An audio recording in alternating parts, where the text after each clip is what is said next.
it sounds like you think he's like a predator. If he is a predator, he's very like opportunistic. The choking thing. Do you consider that a... I think he was trying to hurt her in the extent of a fake playful joke. You had said that he had like an insane overreaction, and she says, as the story goes on, you're going to see why this dude is a rapist. Yes, that is completely public. So that seems to me like he's not overreacting. How do we know that Cameron knew that Yandere Dev was talking to like a 16-year-old? DMs that Yandere Dev sent. The tone of this message to me is, Cam, I'm being framed. From what I'm discerning from what you're saying, it comes down to there's like a better faith interpretation of what went down. There is probably aspects of what he's doing that come from the sphere he's in, and I don't think that they're permanent to his person. Sure, he can definitely move past it. Before I start this video, I just want to read something Cameron had sent to me. I asked him if he wanted to make any comments, and I'm going to read it first, especially since, you know, it's going to be very short. And you're going to see the rest of the information displayed. But there's a few small things he wants me to just let you guys know. These are his words. While I did receive a separate and more redacted police report, I made a giant mistake with the oversight with Diesel's report. Krexa was institutionalized. However, this was revealed on her own. I regret the mistake, and the video was privated once I learned of that mistake. Krexa lied. That was in reference to the police report that you'll see in the video. Krexa lied about me in several ways, extremely malicious ways, threatened my life, and tried ruining my life when she had the opportunity. I never intentionally spread misinformation about her. Okay, those are just the two things that he wanted me to let you guys know. All right, guys, let's look at this. Guys, this video's about me. No, I'm in the video a little bit. It's more of just like a montage in the intro of like all these people that are supporting Cameron. We have been. You know, he's a young man. That the content cops are pretty solid. A while back, we saw some of the allegations. They seem to be overblown at most to me. It seemed like, okay, this was a young man who started interacting with like Yandere Dev at 14, was very terminally online, in a very negative space. Acted very immaturely, but not in a way that he couldn't overcome. There were allegations that were discredited. The person came forward and said they were lying, and then it's very convoluted. And I think for most people, it's like, okay, there's so much going on. Like, it seems like this kid acted like an idiot when he was younger, and hopefully he could do better moving on. But maybe that's wrong. Maybe there's like a smoking gun, destructive, explosive force in this video. And we're going to find out that this kid is a forever predator. But frankly, after this one's over, if the allegations are kind of like, if I still have the same opinion, I'm not going to interact with this stuff anymore, because this is the second one. The first one was very disingenuous from FPS Diesel, and if this one's also kind of disingenuous, or you know, I'm kind of done with like talking about Cameron's, you know, past. But again, maybe there's something, maybe there's a smoking gun in here. So let's do this, baby. Yes, there he is. dude. There he is, dude. That's our boy. There's That's me. all I need to hear to like this guy. Yeah, listen, I'm pretty sure he said Hassan Parker, and that triggered that.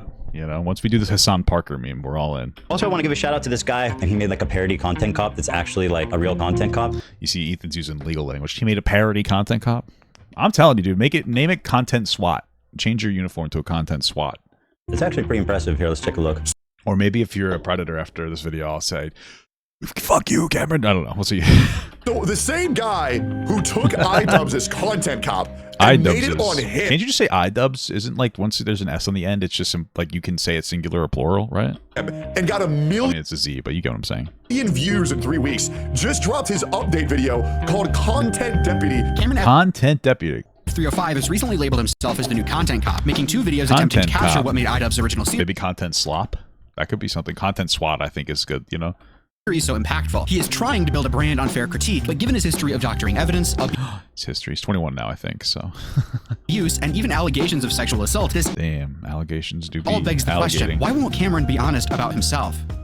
To start this story, we should briefly discuss who Cameron is. CameronF305 had started his current channel in 2016. Although so what would he be in 2016 if he's 21 now? Fuck. Dude, well, he's 21, so he would have been 12. He's fucking terminally online. You fucking... Where are your parents, dude? He states in one of his earliest videos that this was actually an alternative account. While his main account is seemingly lost to time, there's a lot of information we can garner by just looking at his current one. Initially, he was a big fan of Markiplier, Wow, I guess a lot of young people were, huh? emulating his content heavily and even doing videos about Mark. In 2019, Cameron would attend VidCon. He posts multiple videos around this Damn, look at him, dude. It looks like he's trying to be Fred. time of him meeting several larger creators. It goes without saying, Cameron was desperate for success. He's like a fucking baby here. Look at this. Hosting subscriber specials, emulating larger channels, and even meeting them at YouTube conventions. Cameron's real break, however, despite his apparent YouTube... I mean, that makes sense as to why, like, you know, me personally, I don't think that Cameron has quite found his, like, groove yet. I think I like the Content Cop videos. They're good. I think that they're well done. And then I see people that are like, oh, stop emulating iDubbbz is this and that. It's like, he's 21 years old. He's young. He's terminally online. So, you know what I mean? Like, it's another immature aspect. Went through COVID. That's another aspect of immaturity too. You know what I mean? Like, people didn't go to school and shit.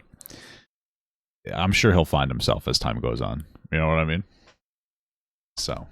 YouTube grind would come from a now infamous game, Yandere Simulator. You see, Alex, who would take up the title of Yandere Dev, made a he made a game about going and creeping on high school anime girls. It's fucking crazy. Seemingly insignificant post onto the video games board of 4chan, where he would discuss the potential mechanics of a Yandere Simulator. Isn't it so terrible what 4chan is now?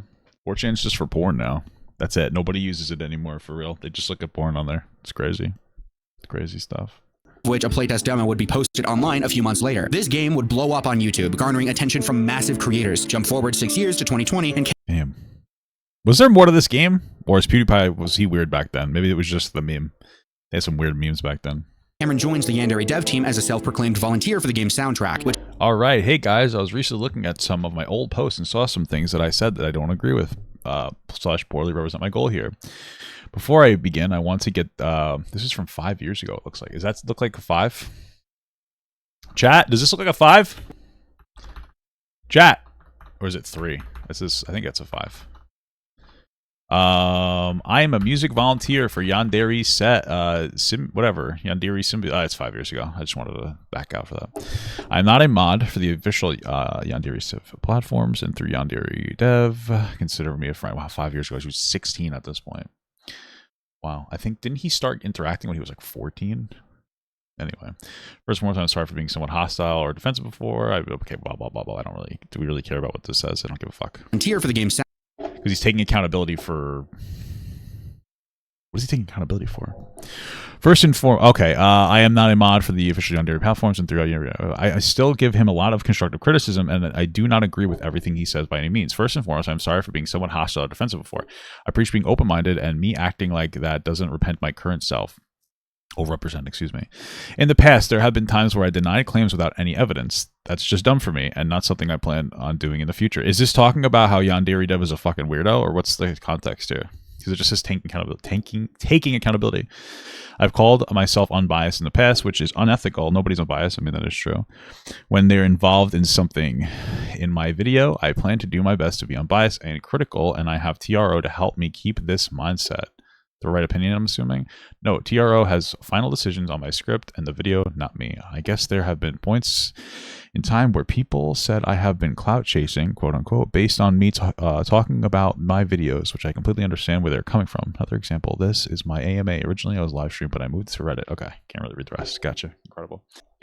Soundtrack, which leads us nicely into Cameron's first big controversy. Alright. Yandere Simulator at this point had been in development for around 6 years, and needless to say, fans of this project were getting restless. Given the game's poor optimization and spaghetti code, people were starting to lose hope that they would ever see an official release. Damn, we got the Gooner Pirate Software. Well, Pirate Software is a Gooner for ferrets, but not this. This brings us to Yandere Simulator fan games, specifically Lovesick, later renamed to Love Letter. What do you do in this game? You're obsessed with a boy and you kill other girls or something? What is that? I guess I just don't even know what the fuck this game is. Project was seemingly born out of disdain for Yandere Dev's work ethic and lack of progress, boasting on the announcement video that it had only taken 2 weeks to create this fan game. And while Lovesick ended up with its own litany of issues and dramas, let's focus on Cameron's involvement with this project. Long story told short, Apis...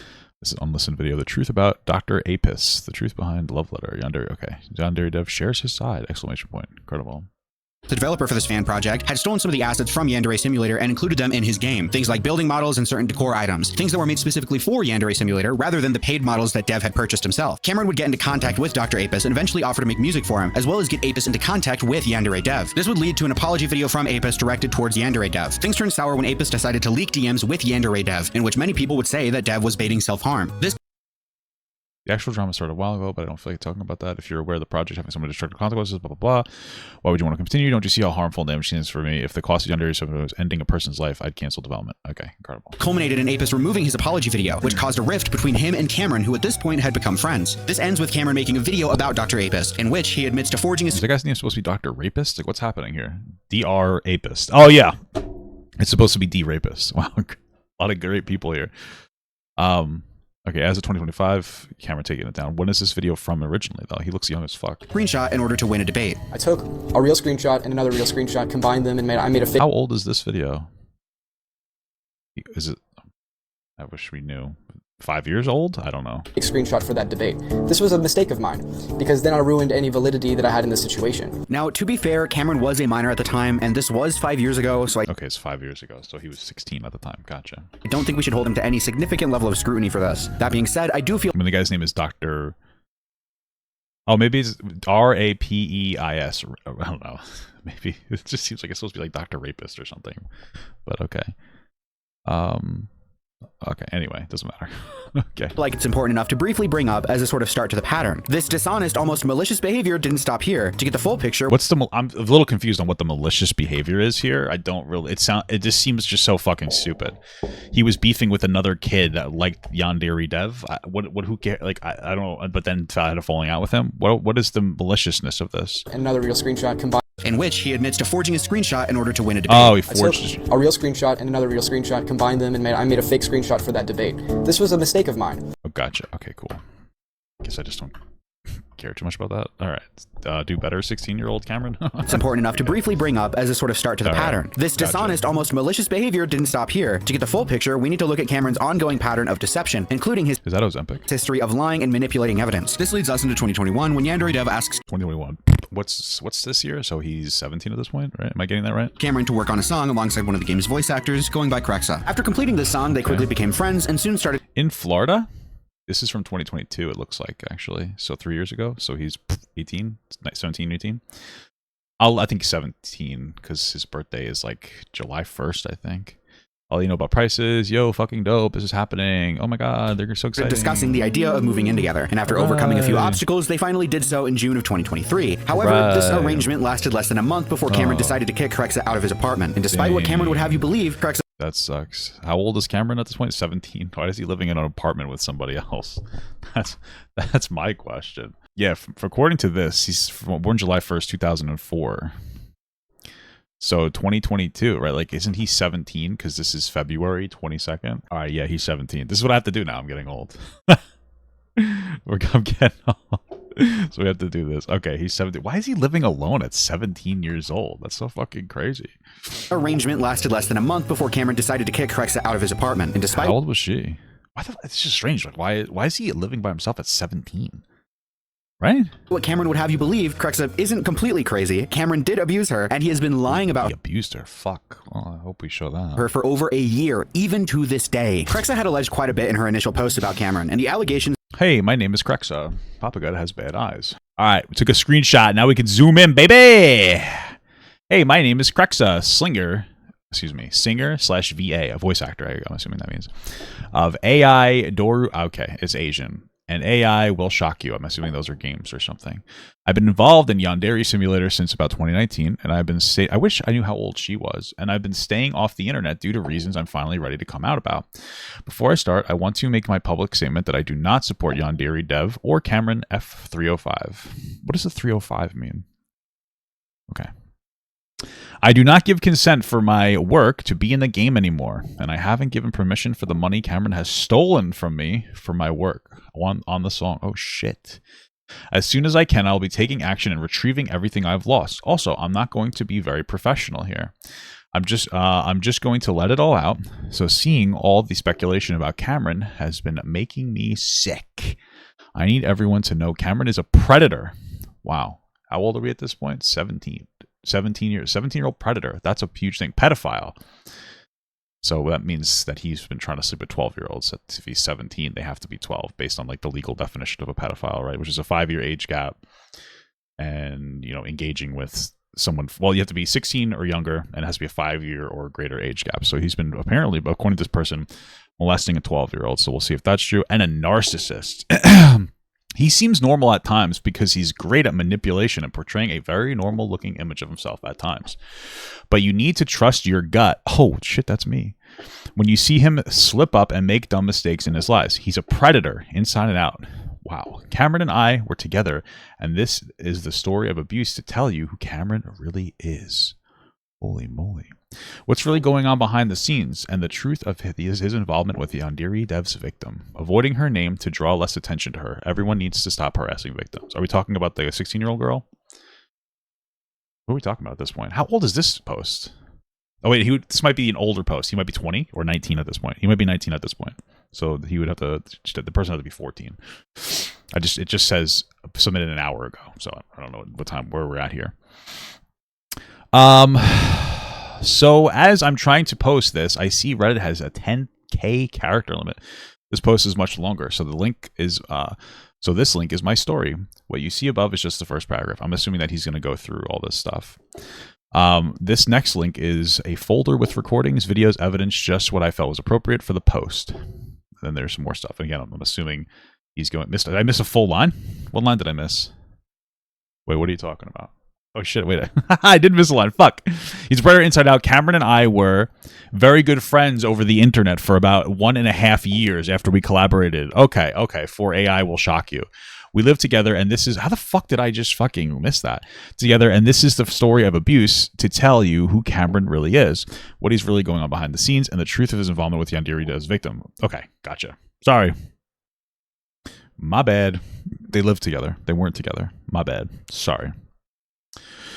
Usually I like highlight as I read, but this is a picture, so I can't do that because, you know, I'm a little old. Make sure you read the whole post before diving into the evidence because it makes less sense if you don't get the full context. It's really just to prove what I'm saying is true. I'm leaving this chapter of my full life behind. Don't expect me to be too involved, but I may answer some questions. The point of this is to get this off my chest, expose the true nature of Cameron and Dev, help their victims come to light, and show people why they need to be put behind bars. I'm moving on with to live a better life now. Thanks for everyone who reads the full story. Okay, I'm assuming that they parse the story and show us information.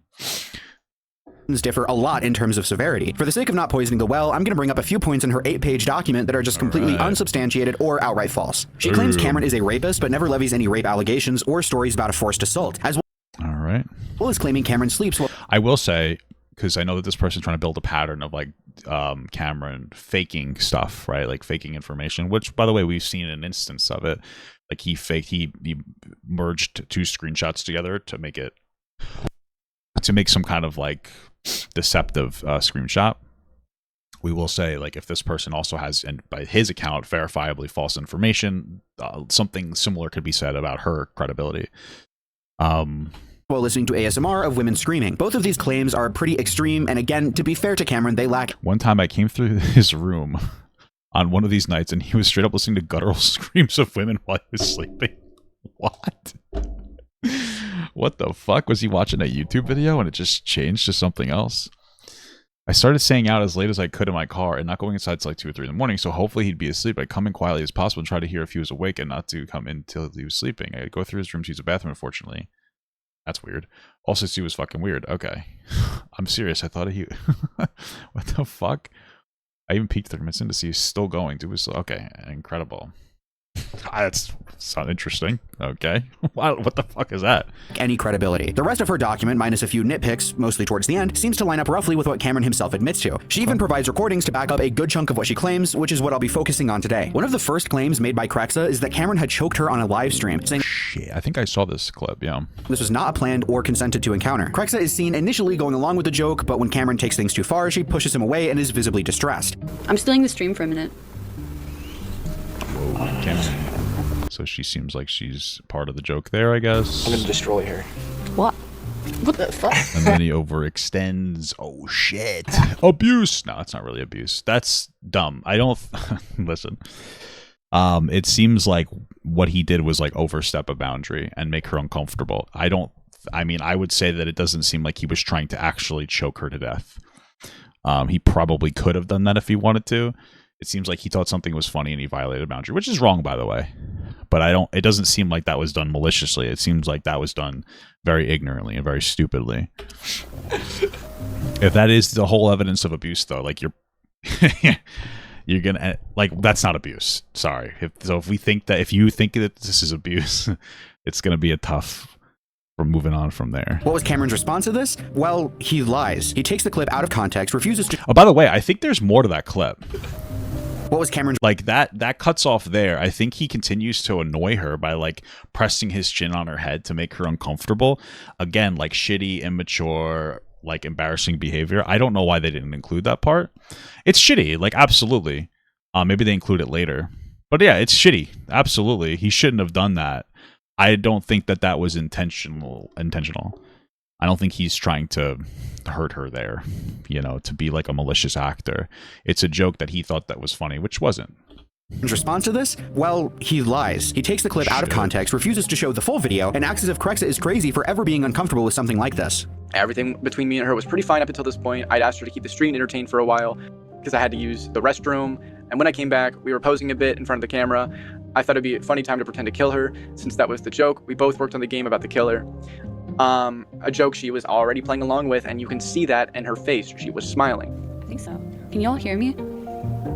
I'm stealing the stream for a minute. I'm gonna destroy her. She was initially laughing, and then she tugged away. I guess if it sounds like he removed the part right before she started choking her, yeah. assumed it was because I was kind of pushing her around a bit when I was doing that. When I said, I'm gonna destroy you. Stream moved on and everything was fine. No, that wasn't a cut I made. That is Cameron's video in full without any modification. Remember, the full clip shows the initial arm around the neck, which Krexa plays along with, and then the hand around the throat, which is clearly what she takes issue with. What is Cameron's excuse for cutting this out and effectively... Oh, it sounds like he did it on purpose to make it seem like it wasn't as bad. Yeah, for sure. Sounds like what he said was accurate to what was being displayed, but then he cut that out, which he shouldn't have cut out. That's not good, but again, it doesn't seem like he was trying to be malicious, so...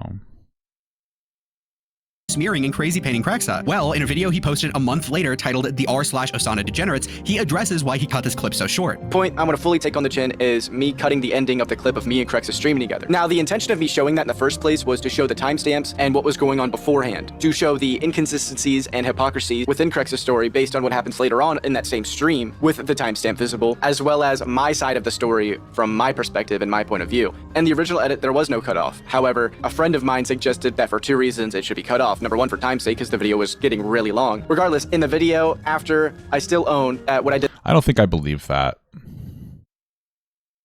I don't think I believe that. I think he cut it out because he knew it like made him look a little worse, and he was scared. I don't think he did it in this malicious way, and I don't think that he was choking this person to be malicious. I think he thought he was being funny. But I don't believe that he cut it out for like time's sake. I think that a lot of this is like he's terrified. A lot of people are on the internet of like being canceled and stuff.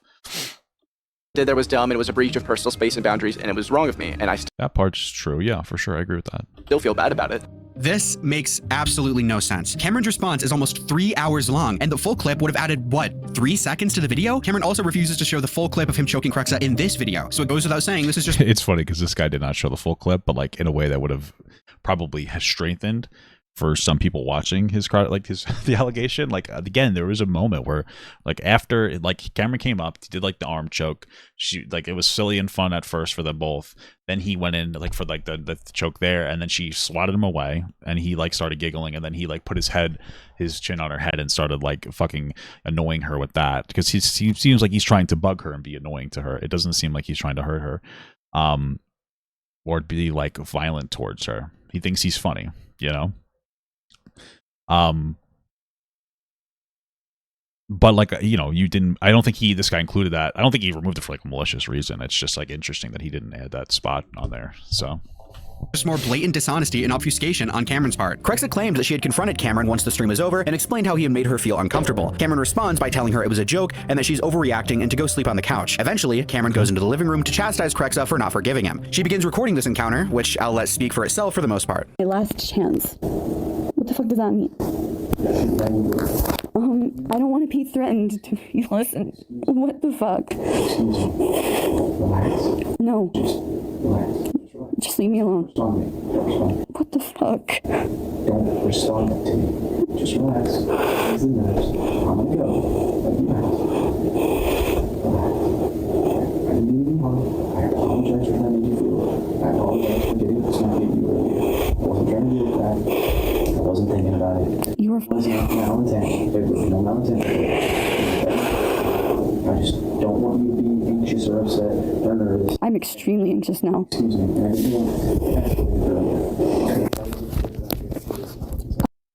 I want you to leave me alone. Please just leave me alone. That's what I'm going to do. I'm going to leave you alone. Right now. Right now. Go. You don't control it, okay? This is my house. I get the right to my own space. You do, absolutely. Please just leave me alone. You don't control it. You don't tell me what. Please. Okay? I'm going to get a snack and I'm going to go to bed. So, just relax. Cameron refused. Okay. That's the audio is like a little difficult to hear. It sounds like they're having some kind of a conversation where he says that's his house and he's apologizing for making her feel uncomfortable and she's really upset. I don't really. Okay. He demanded I listen to him. This all started to trigger my PTSD-induced panic attack. My breath gets shaky and heavy. I started hiding under a blanket and shaking, begging him to just go away. The volume is increasing slightly so that our roommate might hear. This angers him. He starts telling me to shut up, shut the fuck up, don't respond, and eventually this is your last chance to listen to me. I just want to listen to it again. I want to be threatened to be listened. What the fuck? He's unaware of any of this being recorded, so he doesn't know he's being recorded. I started the recording as soon as I was able to without him noticing. No. Relax. Just leave me alone. Respond to me. Don't respond. What the fuck?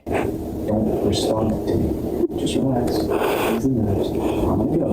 Let you out. Either in a few minutes or and be nice here. Hard to tell. Just relax. Okay, sorry. Ease the nerves. I'm going to go. Let you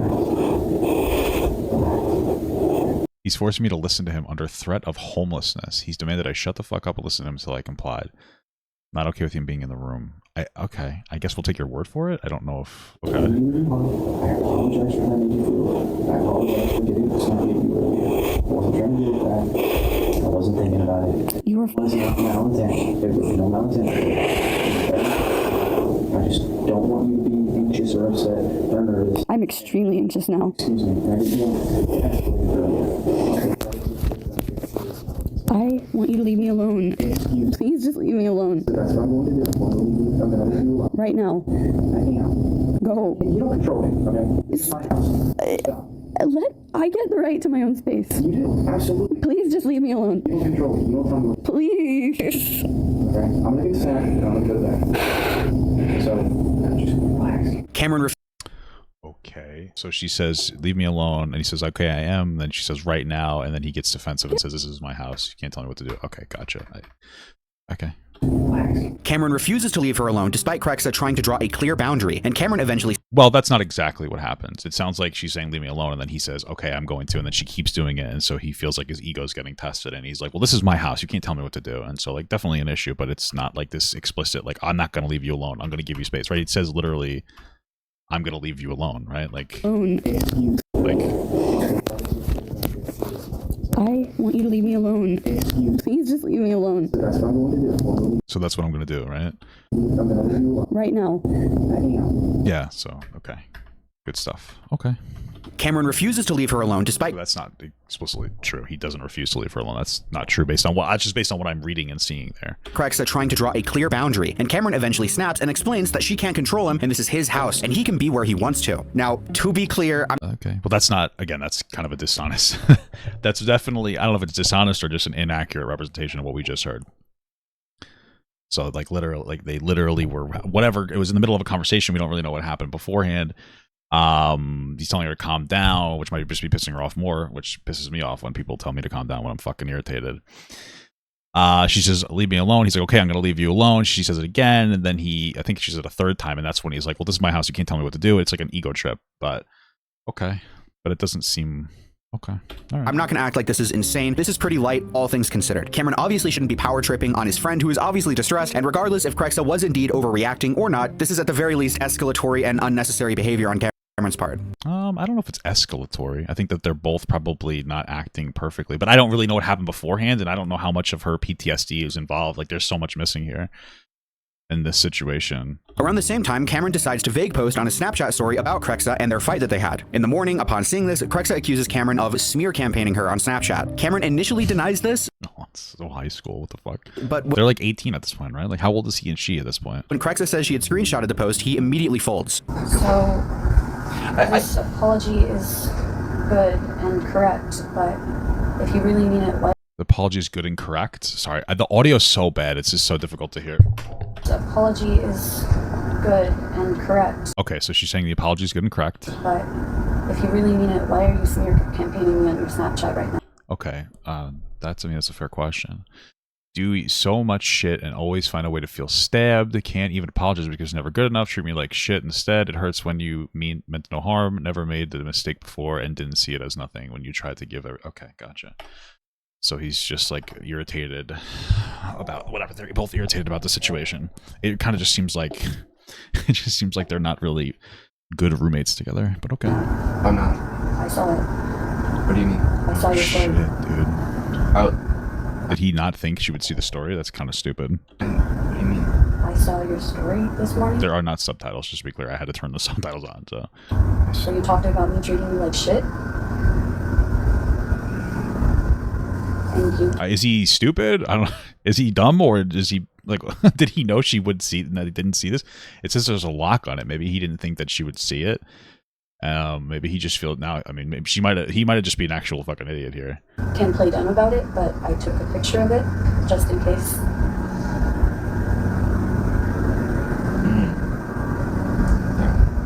Yeah. My private story. It sounds like he's stupid. Sounds like he's dumb in this situation. And she caught him and he feels dumb about this. Okay.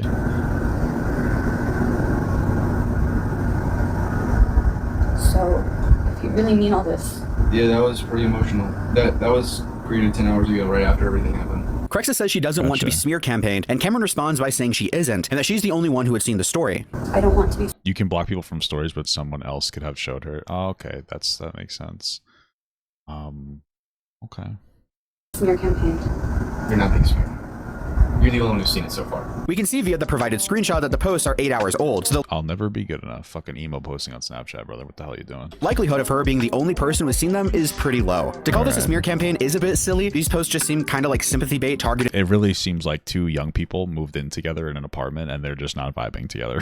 Like, it just seems like they're both dumb, immature, and annoying here. At friends or followers, if that. However, this doesn't really change the fact that Cameron was lying to Krexa's face about posting about her. As silly and as trivial as this might seem, this is yet another example of Cameron's dishonest behavior. And this happens a lot throughout Cameron's response to Krexa's allegations. He even at one point decides to leak one-sided sext messages where he only I'm craving dick and doms. You are my #1 choice. My favorite. I want you.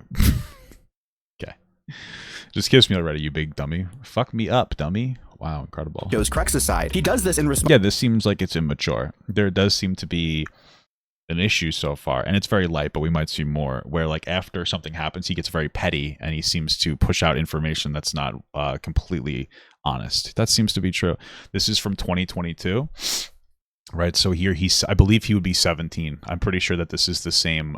We're in February 16th, 2022. Right, so he would be like 17 years old. Definitely immature.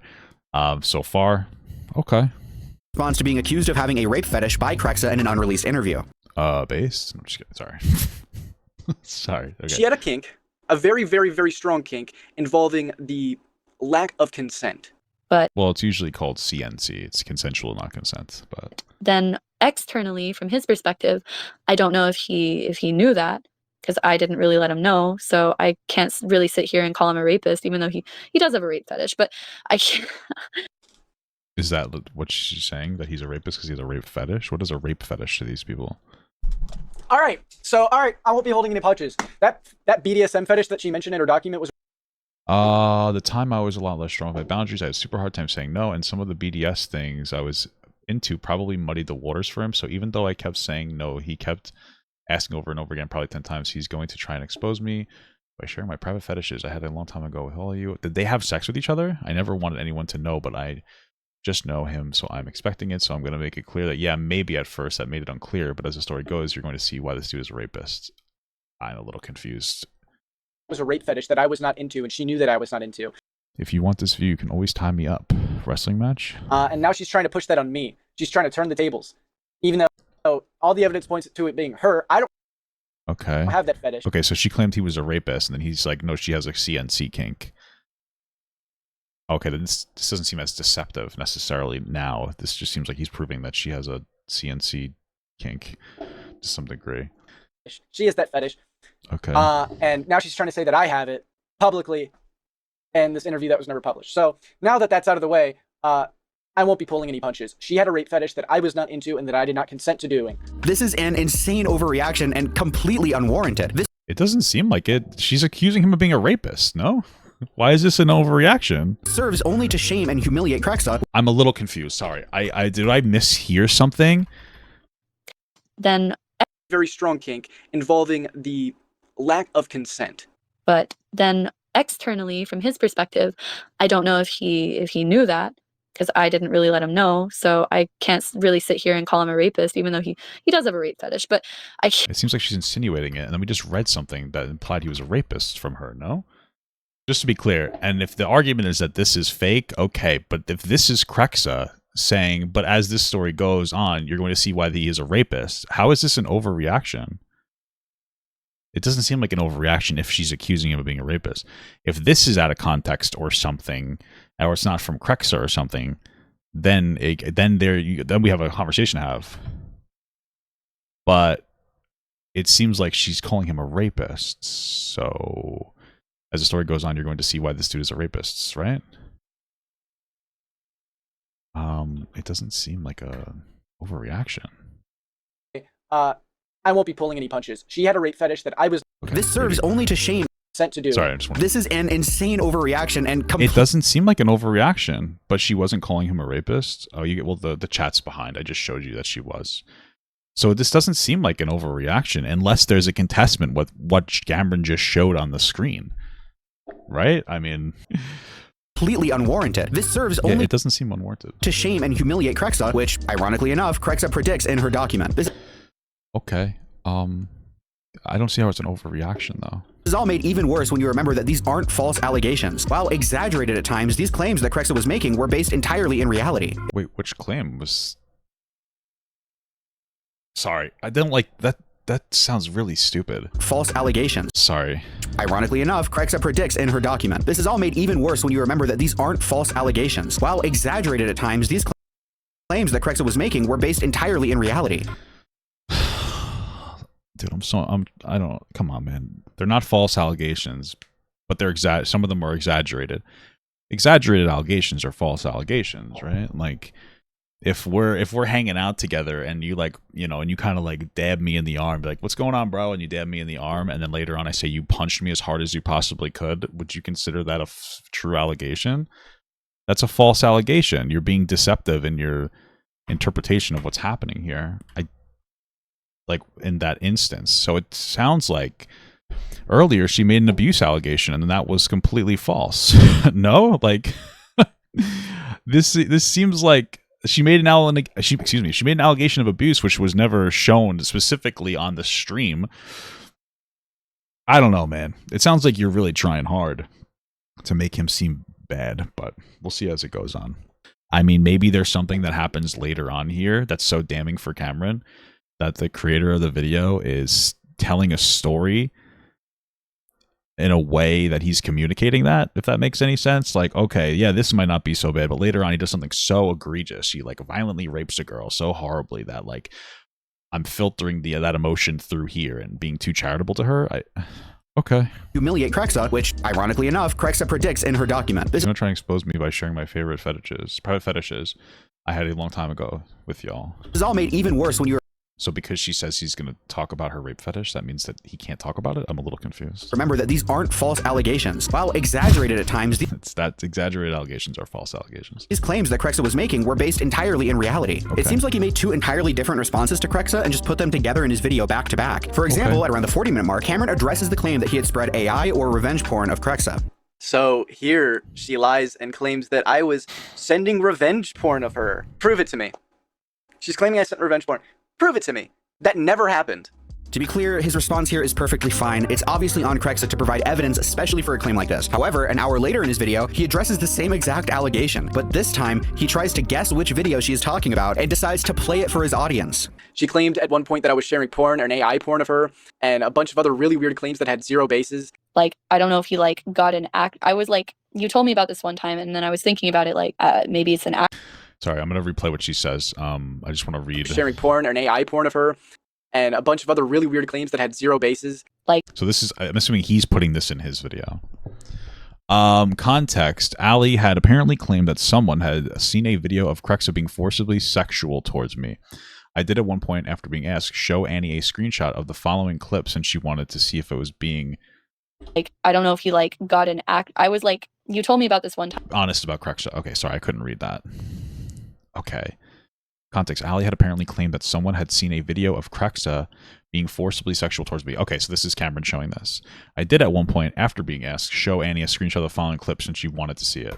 Okay, gotcha. Weird claims that had zero basis. Like, I don't know if he like got an act. I was like, you told me about this one time, and then I was thinking about it like, maybe it's an actress, maybe it's an AI. I don't know. I'm guessing it just doesn't even exist. But you said somebody's seen this video. Go ahead, post it. If it's real, as you say, let me see it. Yeah, honestly, I would like. You know what? You're right. I want to see this fucking video. Y'all notice the stuttering there? It's because she knows what it is. It's this, right on screen. I have no idea what I'm looking at, and I'm okay. And the reason she knows is because she thought she made me delete it. And tried calling this revenge porn. This isn't porn. There is no porn. Nothing. The entire video. I'm not going to share it because I'm embarrassed by this video. But I don't know what the video is, so I have no idea what we're seeing here. I don't know. Is there... I don't know what it is. So is that porn? Is she sucking a dick? What's happening? Porn in it. But she tried calling this revenge porn and wanted me to delete it. And now I know why, and I'm glad I didn't. Here you go. But yeah, she tried to get me to delete this. I told her I did, so she'd leave me alone. What the fuck is happening? I don't know what's happening there. Is it revenge porn? It's insane that Cameron admits to refusing to delete this intimate video and decides to show... I don't know if it's an intimate video because it's censored. I have no idea what the fuck it is, but if you're saying it's an intimate video, it sounds like you're not saying it's revenge porn. Show it publicly on YouTube. As far as I can tell, though, there isn't anything relating this video, which is just kissing, to anything revenge porn related. But gotcha, it was a kissing video. Okay. So if it's a kissing video, that wouldn't be... I mean, I guess if it's AI, it's inappropriate. I really don't know the context enough for this supposed kissing video. Okay. Regardless, stuff like this happens constantly throughout Cameron's response. I don't really see what the issue with that is. It's not revenge porn. So what's the issue? How does that make him seem dishonest? He basically responds to everything twice and gives different answers each time, which... But he didn't give a different... I have to rewatch this now. What? He gave a different answer each time? What? She lies and presses the claims that I was sending revenge porn of her. Prove it to me. She's claiming I sent revenge porn. So that's not revenge porn. You even admitted it's not revenge porn. So he's not lying here. So he said it's not revenge porn, and then later on he shows the picture that she's referring to, but it's not revenge porn. How is he lying? She claimed at one point that I was sharing porn or an AI porn of her, and who would ever do that, by the way? Who would ever use AI to make people kiss? That's disgusting, by the way. A bunch of other really weird claims that had zero basis. Okay, so he's not lying here. Dude, this is such a hard watch from this guy. Holy fuck. How is he lying here? It's not revenge porn, so what is he lying about? It's because nothing in it to get me to show it. You could say it's inappropriate and like a violation of boundaries if he made an AI kissing video without her consent. That's fine, but it's not porn. By your own admission. I told her I did, so she'd leave me You called it alone. a kissing video. It's insane that Cameron admits to refusing to delete this intimate video and yeah, you call it an intimate video. If you call an intimate video, are you saying that the kissing video is revenge porn? Decides to show it publicly on YouTube. As far as I can tell, though, there isn't anything relating this video, which is just kissing, to anything revenge porn related. But oh, so you even say it's not revenge porn. So then how are you saying that he's lying? Regardless, stuff like this happens constantly throughout Cameron's response. He basically responds to everything twice and gives different answers each time. That didn't happen, though. That's fucking crazy. That didn't even happen. Okay, incredible. Which again is just really odd, and I'm not sure why he did this. But he doesn't do that. You're not saying... I don't know if you're being dishonest or you don't know what you're saying. How old is the person making this video? Probably the worst case of Cameron outright smearing Crexa happens around the time she was kicked out of his apartment, an incident that involved Cameron calling the police on her. Long story told short, they got into an argument, Crexa runs outside, Cameron, after calling the crisis hotline, follows her. At some point, Crexa runs back inside to take refuge with Cameron's roommate. Eventually, the police show up and investigate the situation. Let's see how Cameron initially explains this. Sorry, okay. I had to listen to it again. Okay, gotcha.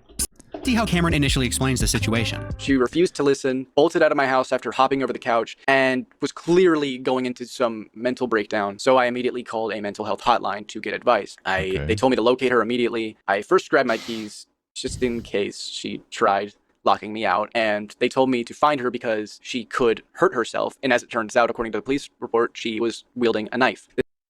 Okay. Wouldn't you know that, though? If it's just according to the police report. Have a pocket knife. Okay. Was she wielding it? Black shorts, known to have a pocket knife. That doesn't even say that she's wielding a knife. It says she's known to have a pocket knife. Has shown violent tendencies via social media towards a select group of people. Okay. None of that says that she's wielding a pocket knife, though. Her because she could hurt herself, and as it turns out, according to the police report, she was wielding a knife. Well, that's not true. But maybe he's just dumb and doesn't know what wielding means. It sounds like she had a pocket knife. It says she's known to have a pocket knife. So, okay, got it. This is when I decided. It's all good, bro. She's calming down. I'm so sorry. No problem. Hell, we all go through shit. I'm for real confused and concerned. Females are emotional people. Okay, incredible, bro. That's probably the biggest red flag so far, but okay. Sometimes you just have to let them go through their emotions. It will come back around once they calm down. I feel like, if anything, this makes Cameron look like the worst of anything so far. Hey, guys, women are just fucking stupid, and he hearted it. Like, okay, that's fucking crazy. All right. To take some time to call for a Baker Act, which is when someone going through a mental health crisis gets immediate help and treatment. I actually have a copy of the report. Some details will be censored for safety reasons and as to not dox her or any locations involved. But according to her background... So I'm assuming people were saying he faked this police report, right? Like, that's one of the claims, is that he faked this report. Safety reasons and as to not dox her or any locations involved. But according to her background check, she had a history of violent threats online and was Baker Acted in 2016. These were things I wasn't entirely aware of, other than the Baker Act, but I didn't know what it was for or when it was. In that video, Cameron presents a police report that allegedly claims Crexa was Baker Acted in 2016 for violent behavior. Okay. So this is a Florida Mental Health Act, apparently. Officially known as the Florida Mental Health Act, allows for involuntary examination and temporary detention up to 72 hours of individuals believed to have mental illnesses and who are in danger of themselves or others or unable to care for themselves. Gotcha. Okay. Gotcha. I just want to have this screenshot on hand. Okay, gotcha. Cool. But if you've been following this video so far, you already know that Cameron has a well-established history of dishonesty and evidence tampering. So let's actually examine the report he provided. The redactions on this report are sloppy, uneven in height, poorly aligned, and in some cases even overlapping the document's layout borders. Well, I don't care that they overlap document borders. Is there something deceptive about what he's doing? Immediately raises a question. Did Cameron censor this report himself? And if so, what exactly is he trying to hide? Well, I assumed he did, so that it hides information, sensitive information? Okay, he says that he censored him, no? Crisis gets immediate help and treatment. I actually have a copy of the report. Some details will be censored for safety reasons and as to not dox her or any... So that, to me, communicates he censored it himself. I'm confused about the framing of the censorship. On this report are sloppy, uneven in height, poorly aligned, and in some cases even overlapping the document's layout borders. It immediately raises a question. Did Cameron censor this report himself? And yeah, he says it to us. Oh, dude, this is tough. This is a tough watch because there's just a lot of... He might have lied about the Baker Act thing. We haven't gotten there yet, but it's just a weird narrative framing to be like, did he censor it himself? He basically tells us he does in like 2 seconds ago. Right? Crisis gets immediate help and treatment. I actually have a copy of the report. Some details will be censored for safety reasons and... Right. When he says some details will be censored for safety reasons, to me that means that he did it himself. So this, like, we got him in a lie thing is weird because you showed me that that to me is him admitting he's censoring it himself. Okay. It's just... We already knew he censored it himself. Let's continue, though. If so, what exactly is he trying to hide? Well, we don't have potentially sensitive information from hers. That's why he says what he showed us. He said have to speculate. Cameron was directly asked about this on a recent live stream. There's hype. I'm not going to get it day one. Why did you fabricate your report to the authorities and then hide all the replies regarding this on your newest tweets? Okay, first of all, retard. Whoa, bad word, dude. Bad word. I didn't. That's a lie. I didn't fabricate my Freedom of Information report with redacted information that I couldn't see. I don't know how anybody else got unredacted information. That's interesting. because it seems to me he's saying he censored the information. So that's interesting that he would claim that it was censored by someone else. Because when someone going through mental health locations involved. Yeah, okay, we already watched it like 8 times. We don't have to watch it again. He insinuated in his own video that he censored it himself. So I don't know why he would lie here. So I just got it from the Freedom of Information Act. I had replies because these people are bad faith malicious actors like yourself. So you can go fuck off. Thank you. Thanks, mods. First off, Cameron didn't get the report from the Freedom of Information Act. He got it from FPS Diesel, who provided him the uncensored copy. Okay. He shows this himself in his response video, but if you want definitive proof... Well, okay. He got it from FPS Diesel, who provided him the uncensored copy. He shows this himself in... Cameron, can you send me the documents? The records agency is taking way too long. It's been several days. I want to release the video ASAP. Gotcha. Okay, that's FPS Diesel sending him the documents. Okay. His response video, but if you want definitive proof, here's FPS Diesel sending me an unedited screen recording of him scrolling through Cameron's DMs, Okay. the file he sent Cameron, and it is completely uncensored. If you want even more definitive evidence, you need not look further than the aforementioned video titled The r/Osana Degenerates. Uploaded a month after his response video, he shows the entire report without the black bar censors. So Cameron is both lying about where he got this report and who censored it. Now, okay. we've established the dishonesty. It sounds like you censored the information though here. So this is wait, I'm a little confused. Did you censor this yourself? You just said it was uncensored, but this is censored, no? Let's actually... Hold on, what? Cameron is both lying about where he got this report and who censored it. Now that we've established the dishonesty, let's... Is that not censored there? Am I dumb as dog shit? I'm super confused right now. I mean, I guess I'd have to see the, sorry, this is like from yesterday's thumbnail. I guess I'd have to see the uncensored report myself, but this is censored. Yes, this is not the same information, but it seems like somebody censored it. Did he censor it or did somebody else censor it? Actually examine the document. I've gone through and added a red bar to any sensitive information. The black bar on the top is likely related to Cameron's gun safe, and the bar on the bottom is likely medical information relating to the Baker Act. Sorry, that's weird to me.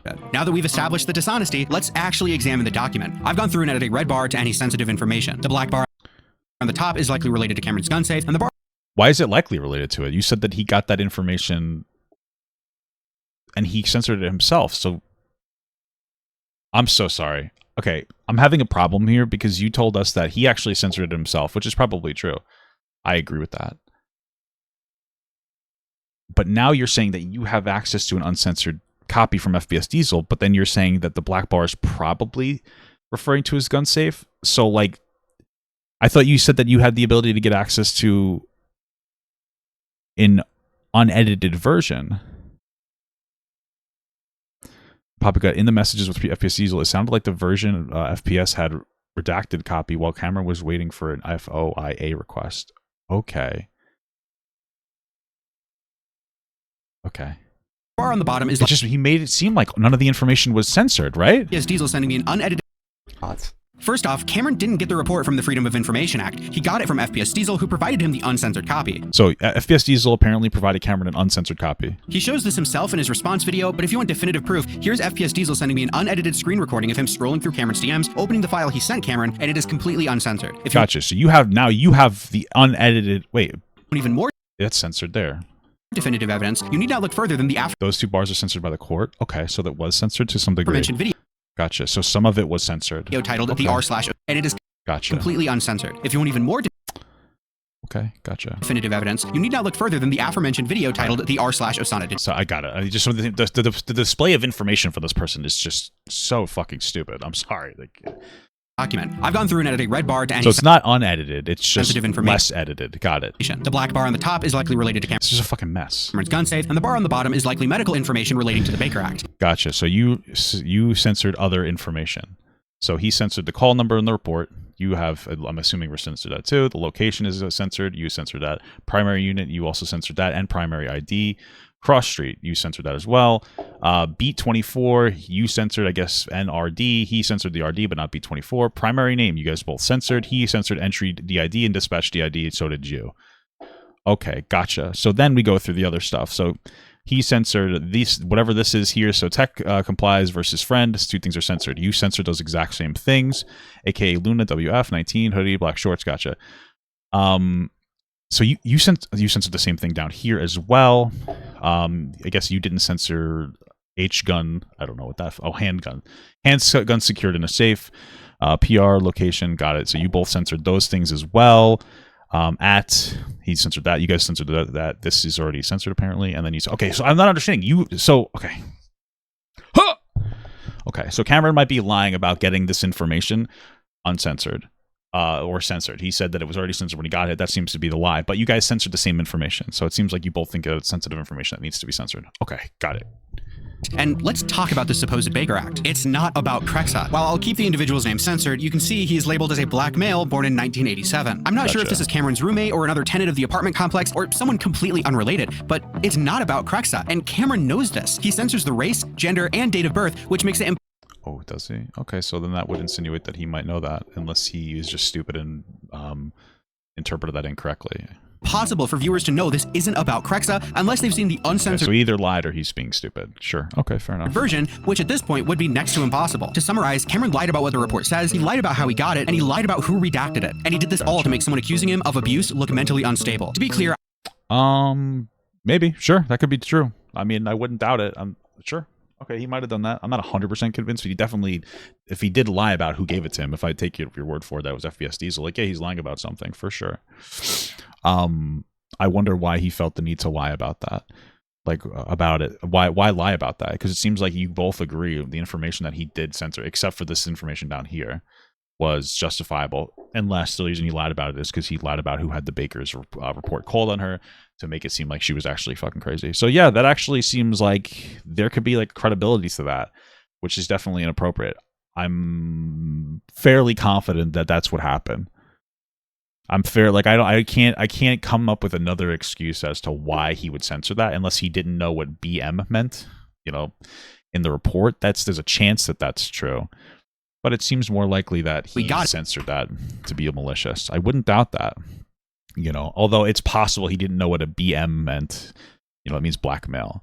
But it's possible that he tried to make her seem crazy. Sure, okay. And he lied about who redacted it. And he did this all to make someone accusing him of abuse look mentally unstable. Well, she wasn't. He didn't abuse her, so. To be clear, I don't fault Cameron for censoring the report himself as a baseline to protect your privacy. However, maliciously censoring a police report to smear someone accusing you of abuse is very different than simply... That could be true. I wouldn't doubt that that's true. I'm not 100% sold, but I wouldn't doubt that that's true.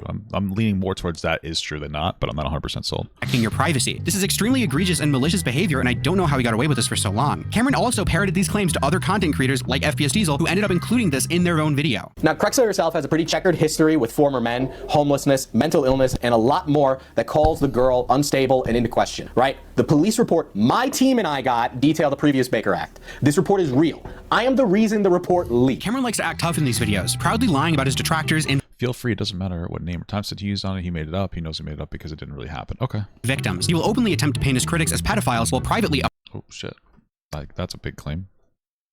Holy fuck. Hold on. So just to be clear, it sounds like FPS Diesel's acknowledging that she has had like a history of acting not perfectly, but Cameron still seems to be lying here. This report is real. Okay. I am the reason the report leaked. Gotcha. Cameron to act tough in these videos, proudly lying about his detractors and victims. He will openly... Hey, I feel kind of dirty about something and I wanted to formally apologize for it, even though it's months old. I should have come to you for old tweets/messages in that video. It's hypocritical and stupid. I've always been against that kind of shit and feel disappointed in myself for doing it. Just felt like something I should get off my chest. Well, shit, I thought it was funny and didn't hold it against you, but I apologize. Haha, no worries. This goes against my personal beliefs and how I want to conduct myself. Okay. Attempt to paint his critics as pedophiles while privately apologizing. Where's the public claim that they're pedophiles? In these videos, proudly lying about his detractors and victims. He will openly attempt to paint his critics as pedophiles while... Can you just show me where he does that? Because you're showing me him apologizing.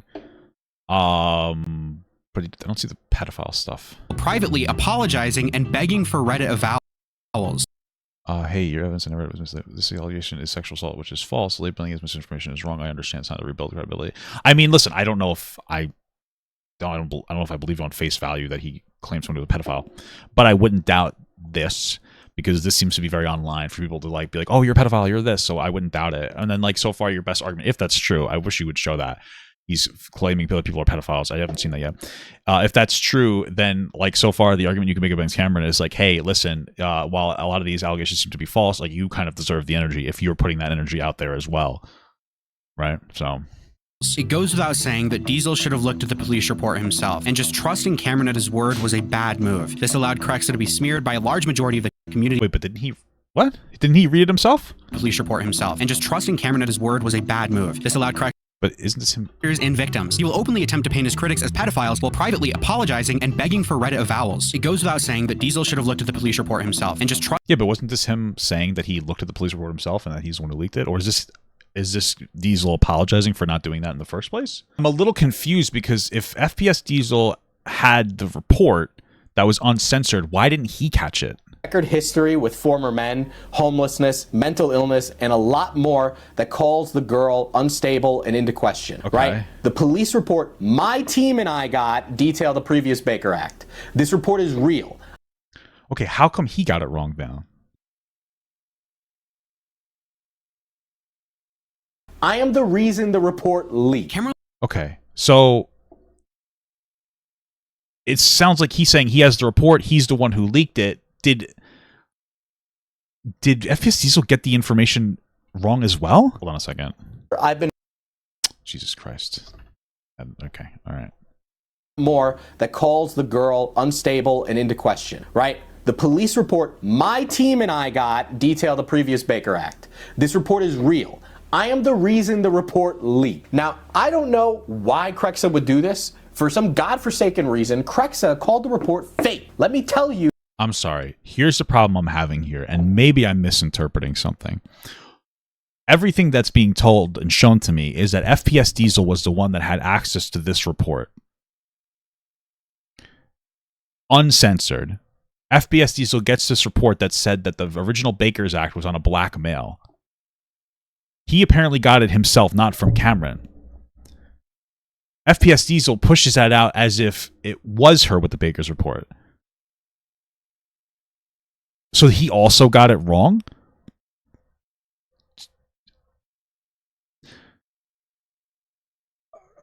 Did he not read it? Did he not know what BM meant? Did he just, like, I'm confused here because, like, listen, I'm just going to be honest with you. Interpretation that I have is we have a 30-year-old man who got access to the police report. He read through it. He said, oh, there's a Baker's Act call on her record. She's fucking crazy. Cameron goes, oh, okay, that sounds true. So it is possible that Cameron was being malicious when he censored that information. It's also possible that FPS Diesel is the one who interpreted incorrectly, and then Cameron interpreted incorrectly because the person that's a decade plus older than him fucked up. So this gives credibility to Cameron a little bit. It puts enough doubt in my mind that it's possible that Cameron didn't maliciously censor the black male part, and it was more that Diesel interpreted it incorrectly. So, I mean, right? That's enough. It's not enough to say that he definitely didn't do it maliciously, but it's enough to say, like, oh, maybe he didn't do it maliciously. Okay, all right. So I'm looking into it. So BM means blackmail, and then apparently the company numbers might be a specific individual or an incident or an event or part of a coded system. I don't really know specifically. Here's the thing, not for nothing. I'm not really sorry. There's a lot of information to parse through. I'm not even going to really necessarily fault FPS Diesel for this because I don't know I wouldn't have necessarily known what BM meant originally. I guess I would have maybe looked it up though if I was parsing through this police report. Right, so WF would be white female, 19. This is the first hazard, location, blah, blah, blah, blah, blah, has shown violent tendencies via social media towards a select group of people, / Baker acted. Okay, listen, I'm sorry, but like this here is enough. The misinterpretation of Diesel, the fact that I might have also misinterpreted it, is enough to show that there's I would say at least a 50-50 shot that Cameron didn't know that it meant blackmail and it was referring to somebody else. I can't, like, in good conscience be like, oh, he definitely misinterpreted that on purpose. I don't know why he censored it. Maybe he thought that this information, because this information could potentially be identifiable information, maybe that's why he censored it. There's enough here to show that Cameron may not have been being malicious. So, gotcha. Okay, so these numbers might be his birthday, possibly, which makes sense. 07161987 might be his birthday. I didn't know that either. I mean, this is the thing is that, like, you know, I'm looking at this and I don't know what the fuck number this is. I didn't immediately interpret that as a birthday. So, like, again, if I didn't know what the fuck this was, I can't say, like, oh, that's definitely a birthday. I didn't know that was a birthday. So, like, and the reason is because over here, thank you, happy birthday, you fucking stupid. Over here, the dates they have slashes here. Why don't they here? I'm assuming this is more for police interpretation. So I interpreted it wrong. FPS Diesel interpreted it wrong. It's possible that Cameron interpreted it wrong. He might have censored this because he thought it was private. I don't know. Or he did it maliciously. We don't know. We don't know if... We don't know. I don't know. So... That's it. That's all I got to say. I don't know. You could be like, well, probably you're a fucking idiot. Maybe I'm a fucking idiot. Maybe all of you guys would have interpreted this correctly and I didn't. And maybe that's my problem and that's my fault. But I wouldn't have looked at this and necessarily thought that BM stood for blackmail and then his birthday. So, happy birthday, King. You know what I mean? Happy birthday. He might have censored it because he's being malicious, or maybe he just censored it because he thought it was sensitive. I don't know. So, sorry. I mean, like, that's where I'm going out with that. So, yeah. Well, that's my life, brother. I don't know what to tell you. Trusting Cameron at his word was a bad move. This allowed Krexa to be smeared by a large majority of the community, and to this day, lies about Krexa have not been correct. And the names behind the red boxes that he could see. Maybe. I mean, I can't see that information.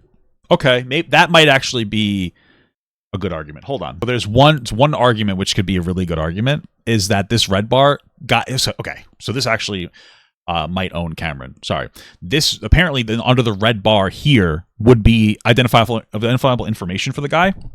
So if the person in this video can say like, hey, this information here was the name of the black guy, Morgan Freeman, I don't know. And Cameron knew that because he got the uncensored version from FPS Diesel. That could show malicious nature. But then again, FPS Diesel also fucked it up. This is a fucking problem. Oh my God. Holy fuck. Information. The black bar on the top is likely related to Cameron's what is this related and to? The bar on the bottom is likely medical information relating to the Baker Act. Wait, what's this information here then?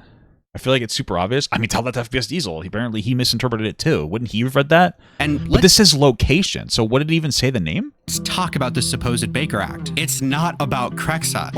Holy fuck, dude. This is like just so convoluted unnecessarily. I don't know if he misinterpreted it or he did it maliciously. I don't know. All right, listen, I would need to see the original police report, I guess. It's possible that the name was there. FPS Diesel got it wrong, even though he saw the name. Cameron got it wrong. Maybe it's malicious. It does seem like Cameron lied about where he got the information from. So there's the one seemingly verifiable lie. It's unlisted. That doesn't fucking help me, dude. I need to see the goddamn video. If it's unlisted, what the fuck do I do with that? It's unlisted. Okay, what do I do? Is there a way for me to find it? On any large platform. 2023 was definitely not a very good year for Cameron, as only 3 months after Krexa was kicked out of his apartment, he now has to deal with the fallout of Yandere Dove, his boss, being exposed as a child groomer. This was first outed on the 20th of September when a TikToker going by Bugcell leaked the contents of an upcoming expose video that would be posted 4 days later. Cameron is seen in the comments claiming this alleged minor Dev had interacted with had lied about she said she was 18 to her age. And she might have said that, but I remember seeing Snapchat posts of her being like, I'm only 16 or 17, so he knew. Was actively urging others to and he kept talking to her, so report the videos exposing Dev. Cameron claims in recent Google Did Cameron just believe Yandere Dev at that point? Documents that he was lied to about Yandere Dev, about the minor's age, but the screen... I know I condone Yandere's behavior. I left the project once I fully learned the extent of his actions. For context, I had been a fan of Yandere Dev since I was 11. In late 2018, when I was 15, I joined the project. He joined it when he was 15 years old. Slowly working my way to the lead. Okay, so maybe he actually didn't... He actually thought that Yandere Dev was talking to her when she said she was 18. It was a lie. Did he know? Screenshots he links to cite this don't help his case. In fact, they contradict him. Yandere Dev says, do high school girls notice how much money they could make on OnlyFans and plan to start an OnlyFans when they turn 18? What about you? Are you going to do it? This reads to me as, will you start an OnlyFans when you turn 18? What? Basically, in Google documents that he was lied to about Yandere Dev, about the minor's age, but the screenshots he links to cite this don't... All right, Cam, I've got really bad news. So I guess this is Yandere Dev saying it's something. I unwittingly gave somebody ammunition to create a Yandere Dev as evil predator praised on minors video. A few weeks ago, a fan began persistently begging me to have a voice call with him. They reminded me of a friend I made years ago, and I really missed that friend, so I decided to VC with them. This is a huge fucking mistake. Once I got comfortable with them, I thought I could speak candidly. I started asking questions like, these days, do high school girls notice how much money they could make from OnlyFans and plan to start an OnlyFans even when they turn 18? What about you? Are you going to do it? I mean, that might mean that. Questions like this, taken out of context, make it sound like I'm saying, I know what I'm talking about. I know that I'm talking to an underage girl. I'm trying to convince her to go into porn. That is That is a good interpretation of that. I'm told the video is going to be 2 hours long, and I'm certain that it's going to be cut and edited to make me look as bad as possible. I may need to actually get a lawyer for this one. Worst case scenario, it's reported to the FBI, and there's an actual real investigator over it. They seize my computer, they collect my evidence, etc., and I won't be able to work with all the game months. This is really, really bad. The worst part is that I know a lot of people are going to fall for it 100% and feel like I've completely let it down. You, Una, Adolphin. Okay. Everyone I worked hard to build a good relationship with in my situation, what would you start doing right at this very moment? this kid fucking 17 at this point. Why are you fucking... Wait, okay, Cameron's 21 now. He's like 19 now. Okay. Why are you trauma dumping on a fucking child? Anyway, whatever. Gotcha. So this is basically Yandere Dev saying that he's innocent and they're trying to make him look bad, and then Cameron believes it. That's I would believe that somebody who was fucking a super fan of Yandere Dev at 11 years old, according to the document from before, and started working with him when he was 15, probably gave too much charity to Yandere Dev. Help his case. In fact, they contradict him. Yandere Dev says, do high school girls notice how much money they can make on OnlyFans and plan to start an OnlyFans when they turn 18? What about you? Are you going to do it? This reads to me as, will you start an OnlyFans when you turn 18? Sure, me too. Absolutely. Basically, but I could see why Cameron is sweeping for him, since he's like young and has been like...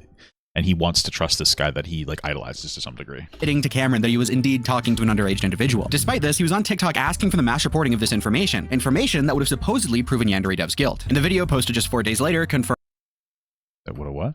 Are you the one reporting videos because Dev is getting exposed? I got a screenshot of you. Good. I'll be on the right side of history. She told him she was 18 originally. His side makes more sense. A lot of it to come out. Slice soon. Okay. Reporting of this information that would have supposedly proven Yandere Dev's guilt. And the video posted just 4 days later confirmed everything. It exposed Yandere Dev engaging in deeply inappropriate conversations with someone known as Jelly, who at this time was only 16. Considering Yandere Dev was well into his 30s, this was, for all intents and purposes, yeah, this even says on the screen, only a few months till I'm 17. And then he does something, he's like, well, you're 96% there. It's like some fucking weird freak shit. Closed case, which begs the question, why was Cameron willing to lie to defend someone who... Well, okay, so just to be clear, now that this is out, what's Cameron's take after this comes out? I don't care, like, I don't necessarily care about what the take was before. Now we have verifiable information that Yandere Dev was talking to a 16-year-old girl. What is Cameron's take now after this has come out, right? Proven Yandere Dev's guilt. And the video posted just 4 days later confirmed... So 4 days later, so we've seen everything, him defending Yandere Dev for talking to somebody he thinks that she's 18, according to Yandere Dev. Now we have proof that she was 16. What is Cam's defense here? Now, what does Cam say after this moment? This is a defining moment. You have to show that. Everything. Because I don't know. Maybe he doubled down. I don't know. It was Yandere Dev engaging in deeply inappropriate conversations with someone known as Jelly, who at this time was only 16. Considering Yandere Dev was well into his 30s, this was, for all intents and purposes, a closed case. Which begs the question, why was Cameron willing to lie to defend someone whom he had complete and in some cases exclusive knowledge of his wrongdoings? That's malicious, the way that you're saying that. Not for nothing, but like up until this point, it seems like Cam is like believing the guy that he idolized a lot. Then we show the evidence that she's 16, but you tell us that he knew she was... How did he know? Like, I don't believe that. Like, what does Cam say after this comes out? Cameron's odd choices get even more bizarre. See, this is what I'm talking about. Like, that's a very bad faith interpretation. You're making the assumption that he knew that she was a fucking 16-year-old girl and that he was sweeping intentionally for Yandere Dev, but you show all information before the definitive proof came out. So, like, how do we know that he knew that she was 16 when he was, like, 35? I'm just... That's the kind of information display, whether it's malicious or not, that's going to make people go, like, okay, there's something wrong with this video. Like, you can't do interpretations like that. And to get people to be like, okay, this guy's telling the truth. It brings a lot of stuff into question, right? So, okay. As we go further into the timeline, as Cameron would plan to and successfully meet up in real life with Yandere Dev's grooming victim 4 separate times. Okay, well, they're 2.5 years apart. I don't care about a 16 and like an 18 and a half, 19-year-old getting together. I just don't. So, you know, if you want to say you think it's inappropriate, that's fine. It's not predatory. I don't care. Now, before we go any further, because things are about to get significantly more serious, I want to make something perfectly clear. Cameron was 19 and Jelly was 16. That's a 3-year age gap, and at no point in this video are the allegations about the... My understanding was like 2.5 years, but still, 16, 19, not predatory. I guess you could say it's like inappropriate. That's perfectly fine, but we're not talking about inappropriate. We're talking about predatory here, so... Age gap being inherently predatory, pedophilic, or even... Sorry, just... 3-year age gap, and at no point in this video are the allegations about the age gap being inherently predatory, pedophilic, or even inappropriate on its own. Cameron has tried to turn this into a situation about... So you think that it's fine? That's what I'm getting out of that. Okay, fair enough. A poor age gap and being slandered as a pedophile, and some even inappropriate on its own. Cameron has tried to turn this into a situation about a poor age gap and being slandered as a pedophile, and some content creators have even gone along with this narrative as well. So let me be perfectly clear. Cameron is being accused of a long string of manipulative... Well, my understanding is she accused him of sexual assault, and then she said that she lied about it. And then there's also situations, and honestly, maybe this information is not even well displayed, because I'm getting a lot of this information from fucking FPS Diesel, who seems to have misinterpreted other information. But she had lied at some point. She said she lied at some point, and then he showed that apparently she was part of a Discord where she was trying to go after older guys to make them, to catch them talking to kids. Which, by the way, they still deserve it. It does, just because like she's 16 and she's in a Discord and she's trying to like set up guys. I don't care. I don't feel bad for those guys or anything. But like there's a bunch of crazy shit going on there. That's definitely not a normal behavior for a 16-year-old. It's very bizarre. Like this whole thing is so insane and convoluted. So yeah. And if that was true, I mean, there's so much fucking convoluted shit going on here. Holy fuck.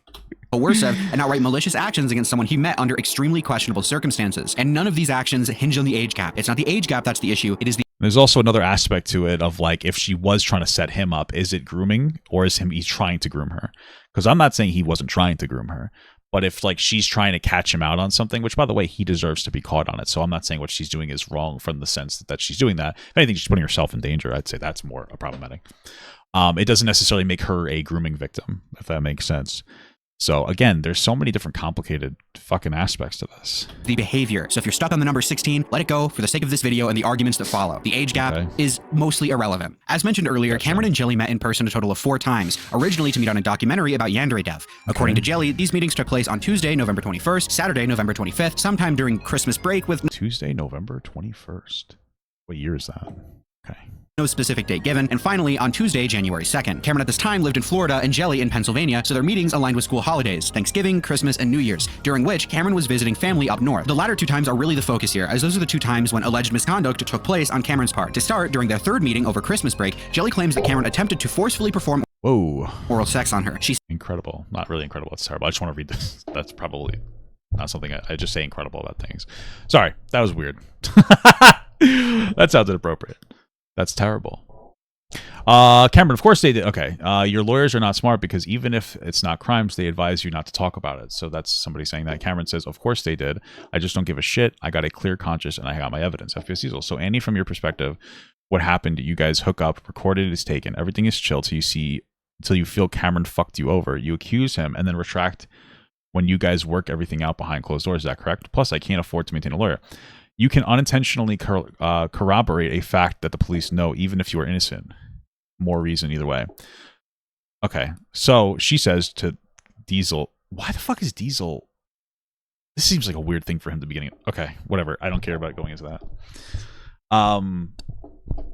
Not quite. I don't make any public accusations that detailed what he did. I found out him and a girl named Eve were doing stuff at the same time when he claimed to be exclusive with me, so we were talking about how much of a bitch he is and started sharing stories of weird stuff he did / lied about.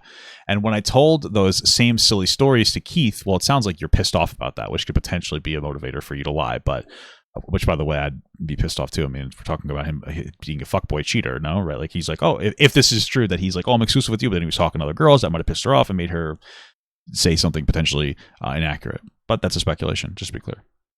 I told those same silly stories to Keith, which wouldn't be a silly story, right? Because, anyway, he pointed out that they were kind of illegal, especially where he tried to eat me out and I didn't want to, so I had to start hitting him and stuff. So he would put me down.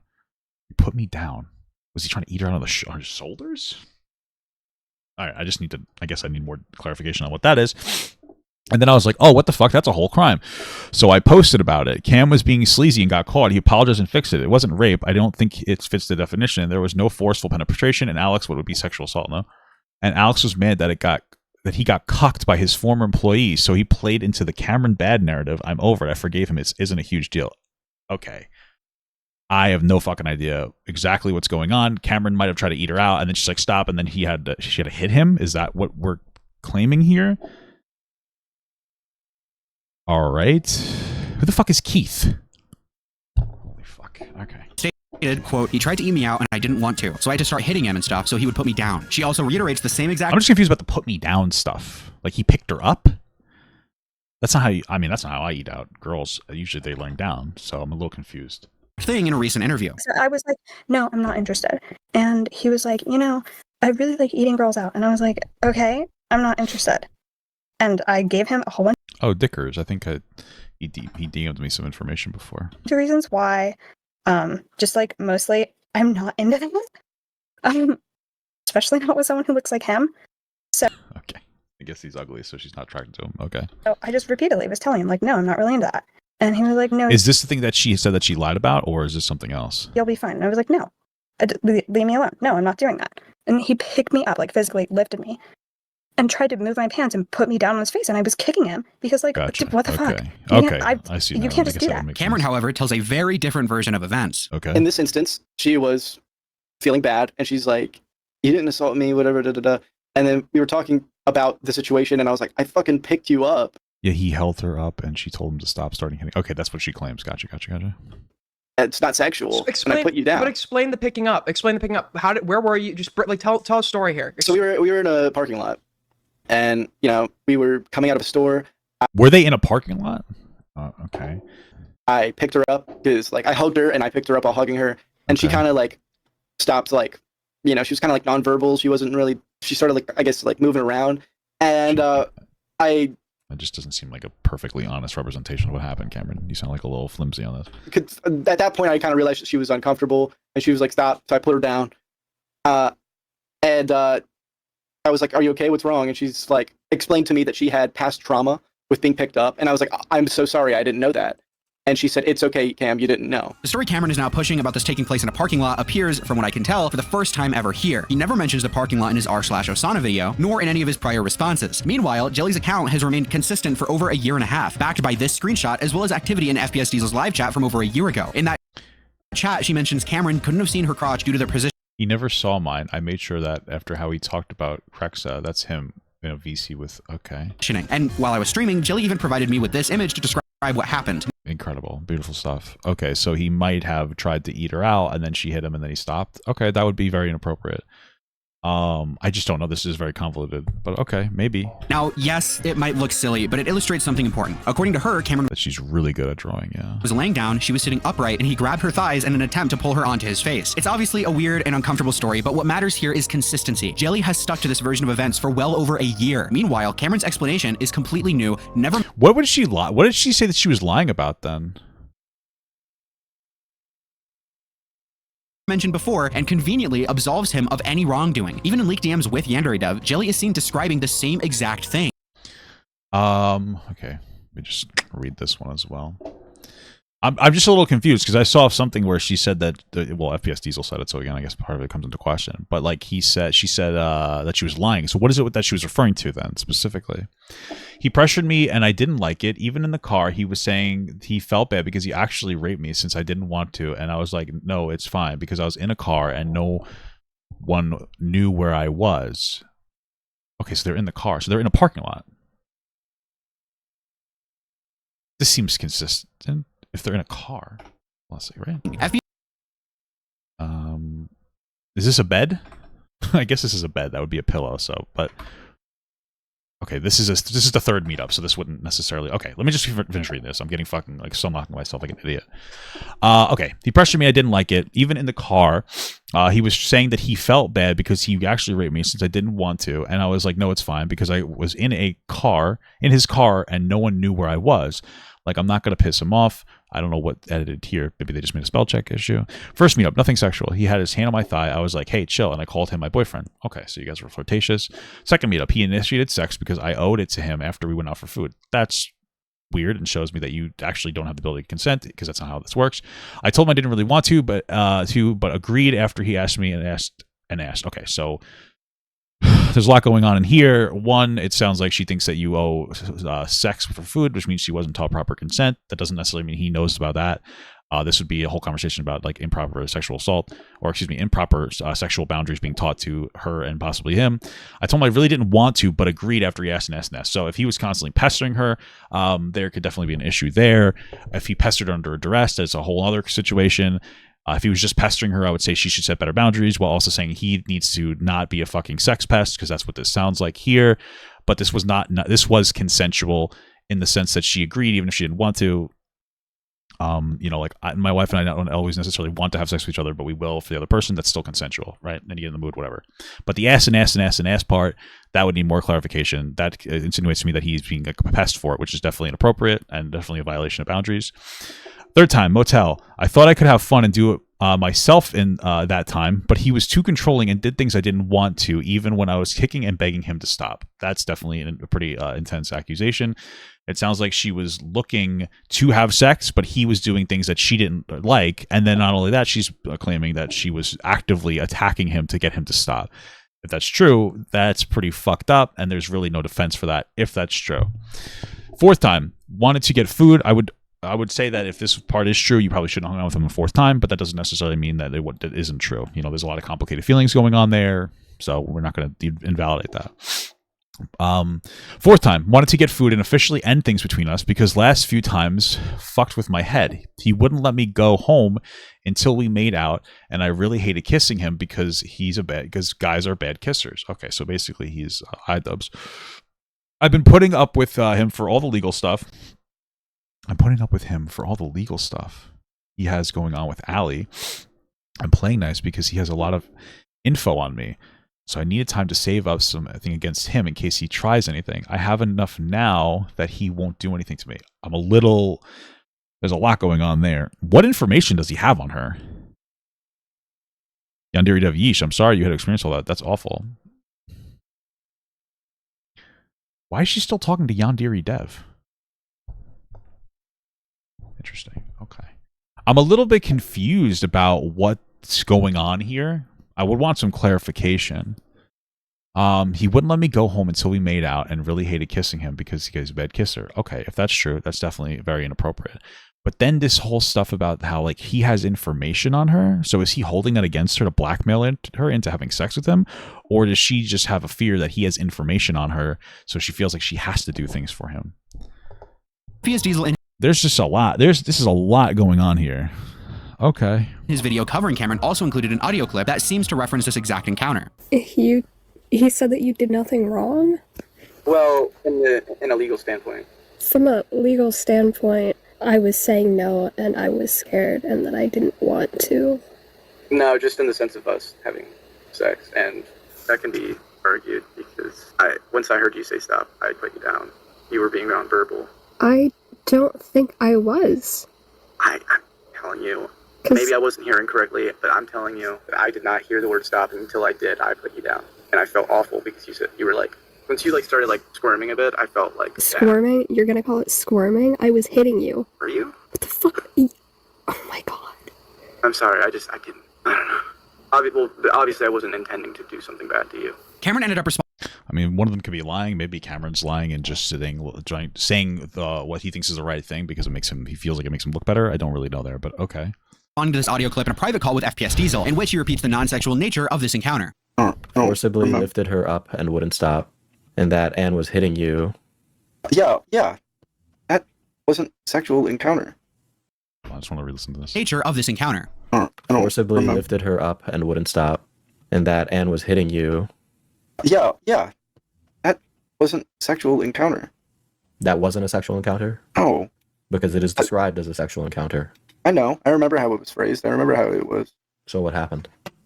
I'd already explained this like a billion times before, I feel like. But like that was when we had like met. I think it was like the second or third, fourth time we met. I can't remember. It was the second time that day that we re-met up. I hugged her. I picked her up. Like that was kind of like a big old hug. You know what I mean? Like I was picking her up. She freaked out. I didn't know she didn't like that, and like that was something she was not into, and she started like flailing around, I guess. Cameron also claims he was being blackmailed. I mean, it sounds like the consistent story. I don't know. I guess I just don't know how much of what is true or not. I do, like, again, though, I wonder what, I'm hoping this video addresses, like, whatever reference it was where she said that she lied about things. Because that's what I've heard. And so, like, is that false or no? Blackmailed into saying he had sex with Jelly. What do you think I'm calling you about? Dog, I don't know, man. Because what you're a free man from Yandere Dev. That's all like a year ago now. Yeah, I have been for a while.